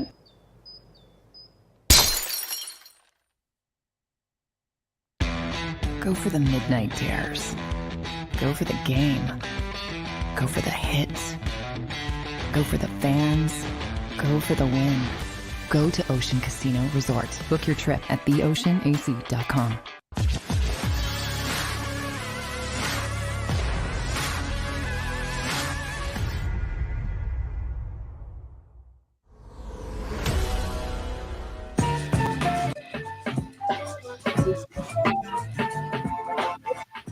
Can you see it? No. 9-9. Pretty close. Pretty close. All right. I gotta give him that. Xander, my fault, Xander. Yeah. My I fault. apologize, Xander.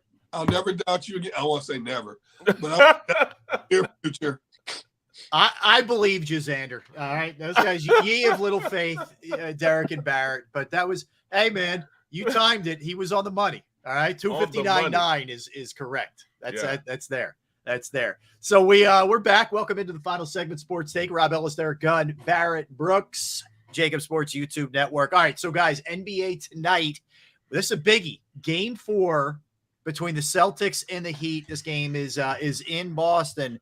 No Tyler Hero. We know that. He will not be playing, but Jimmy Butler will be playing for the Heat. What a performance on Saturday by Miami, who loses Butler to knee inflammation and somehow, some way, still wins the game in Boston. Unbelievable effort. I tell you what. Go ahead, Bear. I just like the roster, man. That's all, man. I just like the roster. I mean, they just are guys that go out just fight, man. And sometimes, you just being a team that fights is all you need. I mean, say what you want to say, PJ Tucker. PJ Tucker, give me 4 PJ Tuckers and an Embiid, and we'll win it all, bro. We'll win it all. Not even talking about what he brought. 17 points, that's not usually what he does.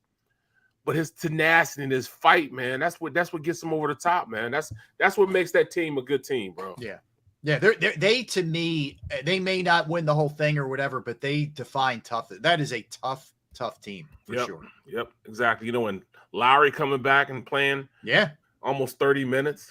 I mean, Strus hits the big shot, which, by the way, during the timeout, Lowry says, run the play for Strus. Strus said after he heard that, he had all the confidence in the world, man. Like, I love hearing that kind of stuff. That's what we live the game for. Yep. You want to be that guy. Time's left on the clock. You want to say, hey, come to me. I'll make it happen. Yeah. And that's what happened. No doubt. Gunnar, that was a big-time performance, man. I watched this series much closer than I watched the Dallas Golden State series because of the physicality in this series. You have 2 of the best defensive teams standing toe-to-toe. Jimmy Butler, they lose him early in the game. They build a 26-point lead, and they're fighting off this furious comeback by Boston in Boston's backyard. And I'm thinking they're going to collapse, and Boston's going to win this game. and they get big play after big play. Adebayo, who's been basically a no-show offensively, scores 31 points in this game. Yep. He said after the game, I had to step up my game. Well, you need to step up your game every night. From this point, you're going to win this series. They held Jason Tatum to 10 points. Who holds Jason Tatum to 10 points? That's crazy. That is crazy. Huge. Tucker. They were out-rebounded by 10. Boston out-rebounded them by 10. And they still, gut check time, found a way to get it done. Adebayo had a big block with about 3.5 minutes left in the game. Strus hits a big shot, and they pull this off. It's very similar to the Bucks-Celtics series. Home court means nothing in this series, absolutely nothing. This is like playground basketball, mano a mano. Whoever steps up and makes the big shot, whoever gets the tough rebounds, whoever sacrifices the body, that's who's going to win this game. And now Miami has the advantage back. I believe they can win this game tonight. I honestly do. Even without Hero. Hero hasn't done much of anything. Now, he's been quiet since the Sixers series, really. I honestly believe they have a good chance of winning this game in Boston. I think Boston, although Boston was on its heels against Milwaukee, they found a way to win the last 2 games. I get it. But Miami's much tougher mentally and physically. Marcus Smart fouled out of the game, and I do this because of the physicality of the game. You're going to have somebody foul or come close to fouling out in this game tonight, somebody who's prominent in this game. And I think Boston has the better overall talent, but I think Miami is a much grittier team, even though Boston was the #1 defensive team in the league. Yeah, you know what, guys, when I watch really all 4 teams that are left, but let's deal with the East because that's where the Sixers are. The Sixers are so far from these teams, not only talent-wise, but just from a guts, fortitude, mental toughness standpoint, they are so far behind these 2 teams. I can't get over the fact that Miami is basically comprised of a bunch of guys who are lucky to be in the NBA, a lot of them. 8 guys who were not drafted. They help comprise a roster where they finished as the #1 seed in the East, and they're 2 wins away from playing for the NBA championship. I can't overlook that enough. Yeah. In a way, Mark Spoelstra has meshed these guys together and got them to believe in themselves. That's it right there. It's unbelievable what he's done. And I bet you after that game, he told them, I told you you could do this. I told you if you believe in each other, you can do this. Now let's go out and get another one. Yep. Yeah, no question about it. So then you go to the West, and that game last night, game 3, you figured, all right, Dallas goes back home. They've been down 0-2 before. They did it against the Suns. This is where they answer. And if you watch it, so early, it was interesting last night because early on, Golden State jumped on them real early. Then Dallas came back strong. But then something about the third quarter in Golden State, man, maybe it's Steve Kerr making adjustments, whatever the case may be. Here came the Warriors. And you guys, I think it was Barrett, you had an interesting observation maybe it was Derek, I'm sorry, about Doncic. And just kind of way it looks. But go ahead. I don't want to steal your line there. I think Doncic is more of a liability than an asset. He's a great scorer, but he slows the game down. And I think too much of their offense runs through him to the point is costing them now. You look at these guys when they're going through the offensive rotation, some of them are afraid to jack up a shot. They're always looking for him to take the key shot. You got to spread the wealth. Golden State only hit 11 threes in this game. We give them so much credit for being these long-range marksmen, which they are. But I think they get too much credit a lot of times. Golden State, they're like busy bees. They're always constantly moving. Anybody can hoist a shot at any given moment. That's not the case with Dallas. And because they look too much to Doncic, this is why they're in the 0-3 hole right now.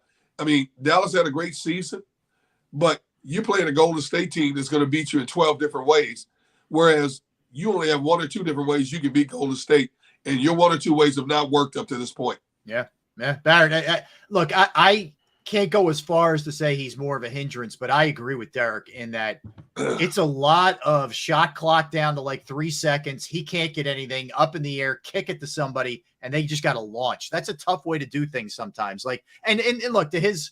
Okay, my fault. I thought you talking about the Sixers when Harden does the same damn thing, and then he flops when he drives to the hole, and they both do. You're right. They're similar in that way. Yeah, that's exactly. And I don't like that game, man.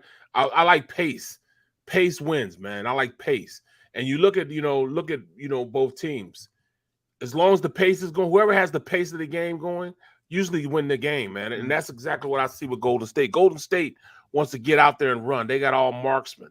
So I understand why Luke is trying to shut it down a little bit, but he's shutting it down so much so that you can't put everybody in the offense. He's not really a facilitator. He's not a guy that, you know, it's almost like, you know, he's the Seth Jordan of our broadcast. You give it to him, you're not getting the mic back. Whoa. That's my boy. And Seth will tell you, I got a lot to say. I'm sorry, I got a lot to say. Okay, we might have to have Seth on this week. That might have to happen. Here's the in this series. Doncic had 23 shots last night. The next closest guy to him at 13. Right. Okay, that's wild, man. You got to balance the attack a lot better to get to the finals. I'm sorry. Yeah. Terry Foy asks, what's the spread tonight? So Boston is -7, over under 206. So Celtics -7 in the game tonight. I mean, that sounds about right when you consider Miami won the game 3 at Boston. Yeah. I would have thought maybe I would have gone like 4.5. 7's a pretty high number, which is maybe a Boston line right there. I think that line's telling you a little something. I guarantee you Boston's going to come out bombing threes. If they don't hit them, they're in trouble. Yeah. If they hit those 3-pointers, they're in trouble. They were 13. I think they hit 11 of 33 last game. Well, I mean, look, if Tatum and Brown aren't major forces on the offensive end, they just don't have that kind of firepower. So, I mean, it's over if those two aren't playing well. Yeah. Mark streaky, you know. They're going to need every 3. Grant Williams is streaky. Yeah. Yep. You're not going to drive the paint and survive against Miami's defense. You got to hit your outside shots. Yeah. And if Miami extends them again the way they did, they forced them to take desperation shots like they did. That's playing right into Miami's hand, and Miami has a good chance to win this game tonight and go home and possibly finish this thing in Game 5. Yeah, gonna be interesting. That's for sure. All right. So, did you guys see Hard Knocks has tapped the Arizona Cardinals for the in-season edition of Hard Knocks? You remember last year that was the Colts. The Colts were the in-season one last year. This year it's Arizona. I think that's an interesting one in this sense because they typically get off to great starts, then they collapse. If that holds true again, you know, and we're going to watch them just withering away, you could get some really good stuff if that's the case. Well, you know, I think it's because of the situation with Murray. Probably the biggest reason why they wanted to go to Arizona, because he still hasn't gotten his contract yet. He's going to go to camp. He's going to go through and he's going to play. And they're not going to extend him until they absolutely have to. And I think that's why they really want to have them there, because they want to be in there with the conversations, the little back talk, being a fly on the wall when he's talking about, why have they extended me? I'm close. I should have gotten an extension. Look at everybody else getting an extension. Mm-hmm. Yeah. And by the way, Murray's skipping OTAs. Oh, of course he's going to skip that. Yeah. That's not out of the norm. No. I'd be surprised if he was there, honestly. Right. Here to me is the X factor. DeAndre Hopkins. This dude is a quote a minute. Yeah. When Houston was on Hard Knocks when he played for Houston, man, especially when they would go toe to toe with other teams. Yeah. Dude, he's talking beyond belief. Mm-hmm. If they go bad during the season, DeAndre Hopkins has a lot to say. Yeah. Zach Ertz is boring. Zach Ertz is not going to say anything. He's going to get all the cliches you can think of. But DeAndre Hopkins, he's going to tell you exactly what he feels. Yeah. That's good thing to watch. I wonder if he'll be as outspoken coming off the suspension, but who knows? That is going to be fascinating. Yeah. He will be. He will be. I'll tell you where they're going to have quote machines. The camp version, the leading into the season version of Hard Knocks is the Detroit Lions. Dan Campbell is a quote a second. That's my guy. Kneecaps and all the other stuff that he's up to, man. They got a good one there. Just keep a mic on him the whole time. You're going to do all right. Ducey gonna be there, and I like Dan because I played with Dan when I was with the Giants. Okay, and Dan was the guy that kept Shockey going in the right direction. That's why I said I knew he was gonna be one hell of a coach when he started coaching. It was Shockey's rookie year, same year I was there, and a lot of the time he kept Shockey under wraps. Kept Shockey going in the right direction because Jeremy Shockey was he was out there. He was a bit much, man. I'm surprised we don't hear anything from him anymore. You know, I thought he'd be one of those guys post-football career where there'd be, whether it's some run-ins or something else. But when was the last time you heard anything from Jeremy Shockey? Nothing. Yeah, Nothing. pretty quiet there. Hey, he's good though, man. He was good, man. No, he was. He was a hell of a player. Did you see two things on Washington? One, they have put down $100 million for land in Virginia to build a new stadium. And you guys know this very well, Derek. You especially traveling down there a ton lately. That latest place that they built is an abomination. It is one of the worst stadiums known to man. They screwed it up 1,000 different ways. A dump. Did you see a lot of the fans are already saying, I'm not going to Virginia to watch them play? Right. Yeah. The bigger key is, will Daniel Snyder own the team? That was where I was going next. Yeah, they may vote him out because they let him get away with all his other nonsense. But if he was misappropriating money, then when you hit the other owners with the bottom line, that's when they might ship your rear end out. There's strong momentum that thinks he might get voted out. All they need is 24 votes to get him out. Correct. The owner of Carolina went out quietly when they got him out. Daniel Snyder's going to go down swinging. So this could be interesting. This could be disruptive over into a season, possibly, if they do decide to vote him out of there. Yeah. He's not going to give up this team easy. As bad of an owner as he's been, for as many black eyes as this organization has had off the field in the last 7-8 years, you would think he would just collect his money, sell the team, make a nice profit, and get the heck up out of there. He's not going down without a blaze of glory, which would be probably more detrimental than anything else they've endured over the last 7-8 years. Yeah, he's a kicking and screaming guy. Like, he is not going to go. You're right, Derek. This will be ugly. This will be lawsuits. Yes. This will be literally dragging him out of his offices. He will not go voluntarily. No. Think about how long he held on to the Redskin team name. Yeah, when everybody was putting heat on him. Exactly. I guarantee you there's a lot of people in the organization, including players, that wish he would leave, and go in a new direction. But, they can't say anything publicly because they work for him, No question. But this dude, when you think about some of the things he said, some of the things his front office people have done, cheerleaders filing suits against the organization. He's tried to change the image. He put a woman, a colleague of ours, Julie Donaldson, as the head of director of communications. So he's trying to put a woman in a high profile place. He's tried to hire more minorities. Everything he's done basically has been overshadowed by all the negativism he's built up through the years. Nobody wants any part of him. Nobody wants to deal with him. And I think the owners have had their fill of him and want him out of there. Yeah, there's no doubt that one is going to play out ugly, but it feels like it's coming to a head. That's much win TV, man. Much watch TV, rather. No doubt. All right, did you see over the weekend, Saturday? It was tough to watch, man. Tiger Woods was trying to gut it out at the PGA Championship in Tulsa, and it didn't help that the weather was really, not nice on Saturday. It was cold, rainy, whatever. Sure, it didn't help his injuries, but man, it just looked like he was in big time pain. I think he made the smart move after Saturday. He decided he made the cut Friday, but he played Saturday and he shot a 79. He just said, look, enough's enough. I got to shut this thing down. I am in too much pain here and I will not be playing on Sunday. I think he made the right move.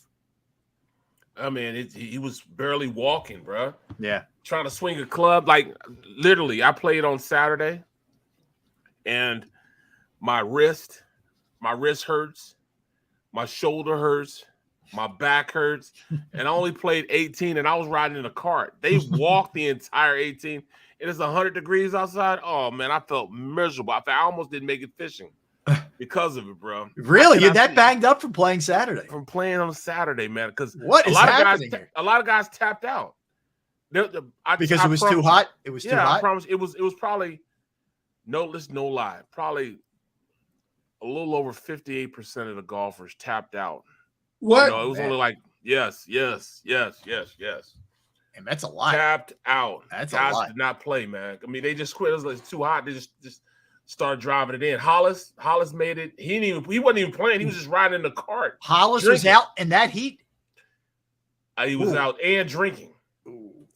And he only made it to he made a little over half the hole. So he probably made it to like 11. Wow. 11 holes before he took it on in. Okay.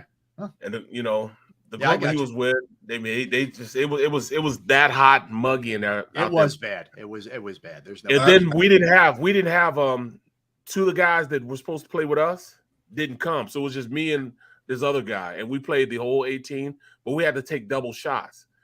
So we'd have to hit twice instead of just hitting once. Oh man. Yeah. Okay. I think in the beginning of the end of Tiger Woods, and I said it before in this show, when you think of this man came close to losing a leg, and we think of metal rods in that leg. I don't think it's 100%. You don't just bounce back from an injury like that in a year. You're asking your body to twist and torque the way it does to play 4 rounds of golf. You're walking instead of riding, and I think it's starting to take a toll on him. Now, I think he makes more money. I think he gets appearance fees. He still makes a lot of money for appearance fees. And his Nike deal, yeah. And his Nike deal. I think he's going to try, but I wouldn't be surprised if he calls it a season this year. I really would. When you're so used to being this phenom of an athlete, and everything seems to come to you so effortlessly, and then all of a sudden, it's gone. It's not there anymore.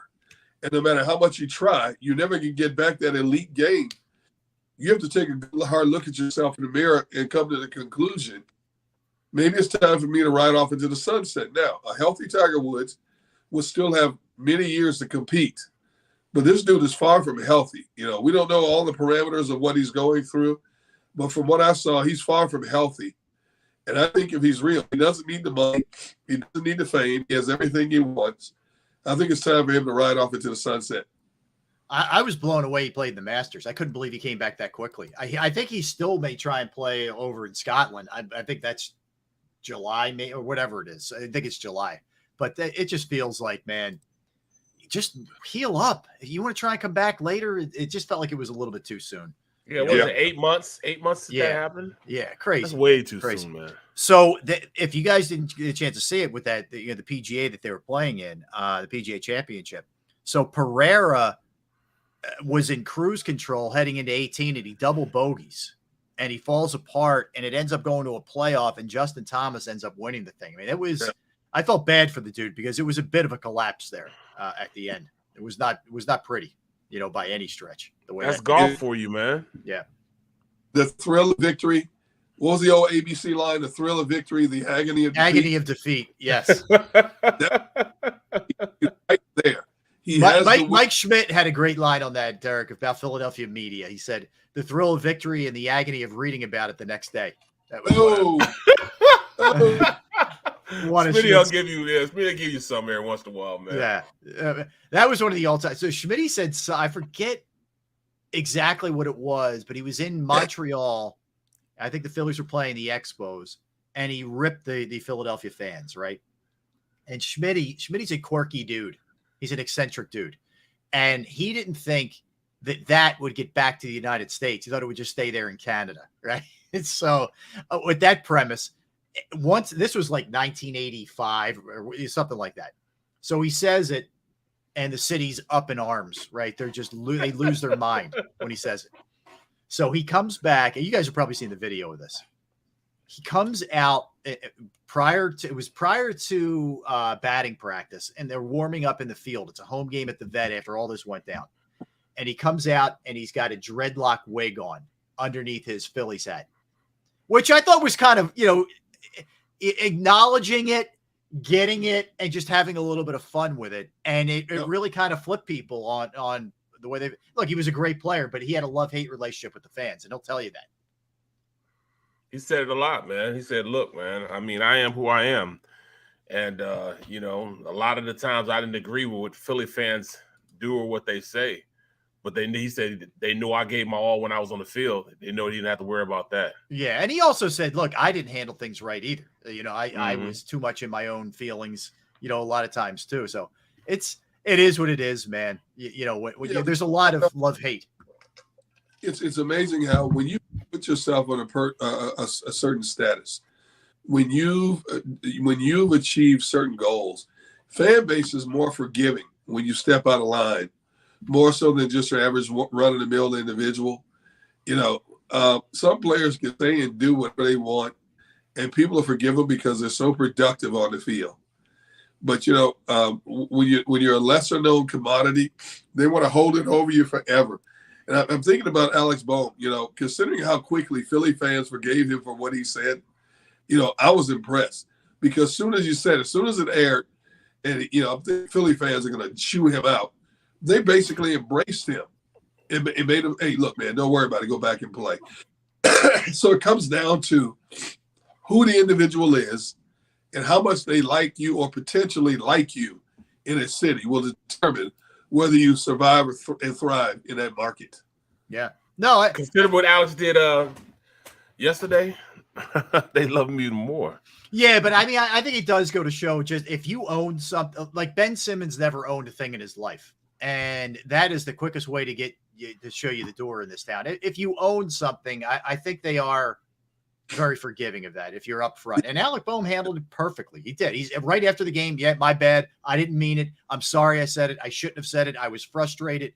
And he then went about putting the work in to get better in the field and at the plate. And it's the perfect combination. Hey Rob, yes. Barrett during the commercial break shows me a picture that he got of me. And I'm thinking, you dirty dog, you dirty dog. Barrett, I'll give you your moment because I'm always looking to get you. All right, let me see. Barrett, I need it. We're running out of time, man. Let me see. I wasn't going to show it, man. I wasn't going to show it. Look, I'm a good sport. I give it out. I can take it. All right, let's see it.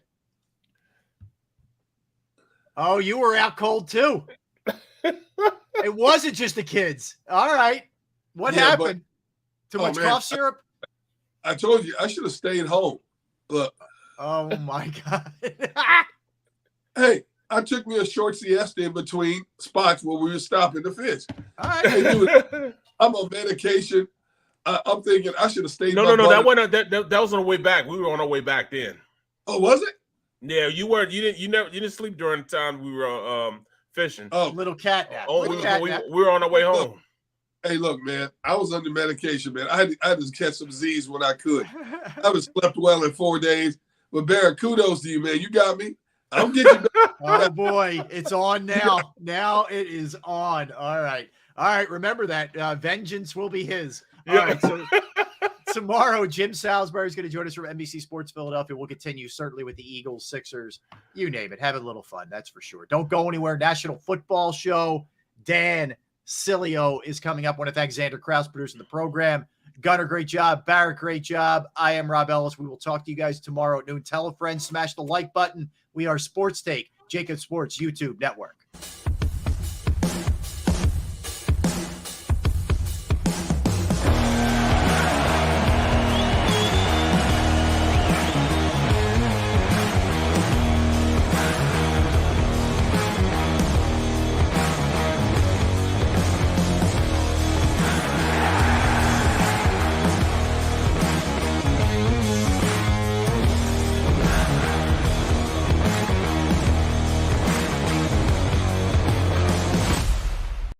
Stream on a Roku, Fire Stick, Android TV, or Apple TV? Now you can watch 6ABC 24/7 with the 6ABC Philadelphia streaming app. The big story on Action News. Search 6ABC Philadelphia and start streaming today.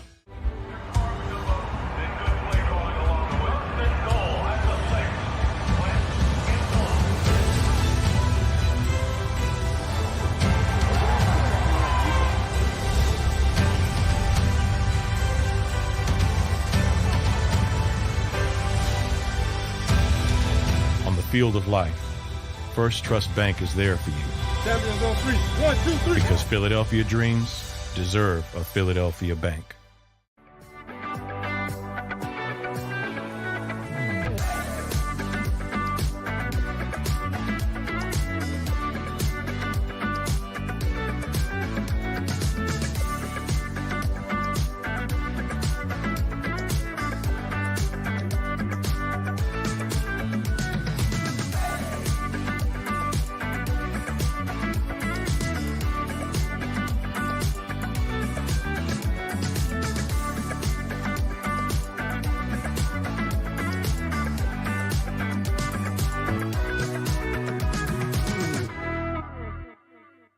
right, did you know I was the mommy slam dunk champion? Really? Yes, really don't sound so surprised. Let's see it. Oh, you're ready. All right, here we go. Let's hear the crowd. So go to right, I go to left, fake 'em out. Mama, go up, up, up. She did it. Again? You can't avoid gravity, but United Healthcare can help you avoid financial surprises by helping you compare costs and doctor quality ratings. United Healthcare.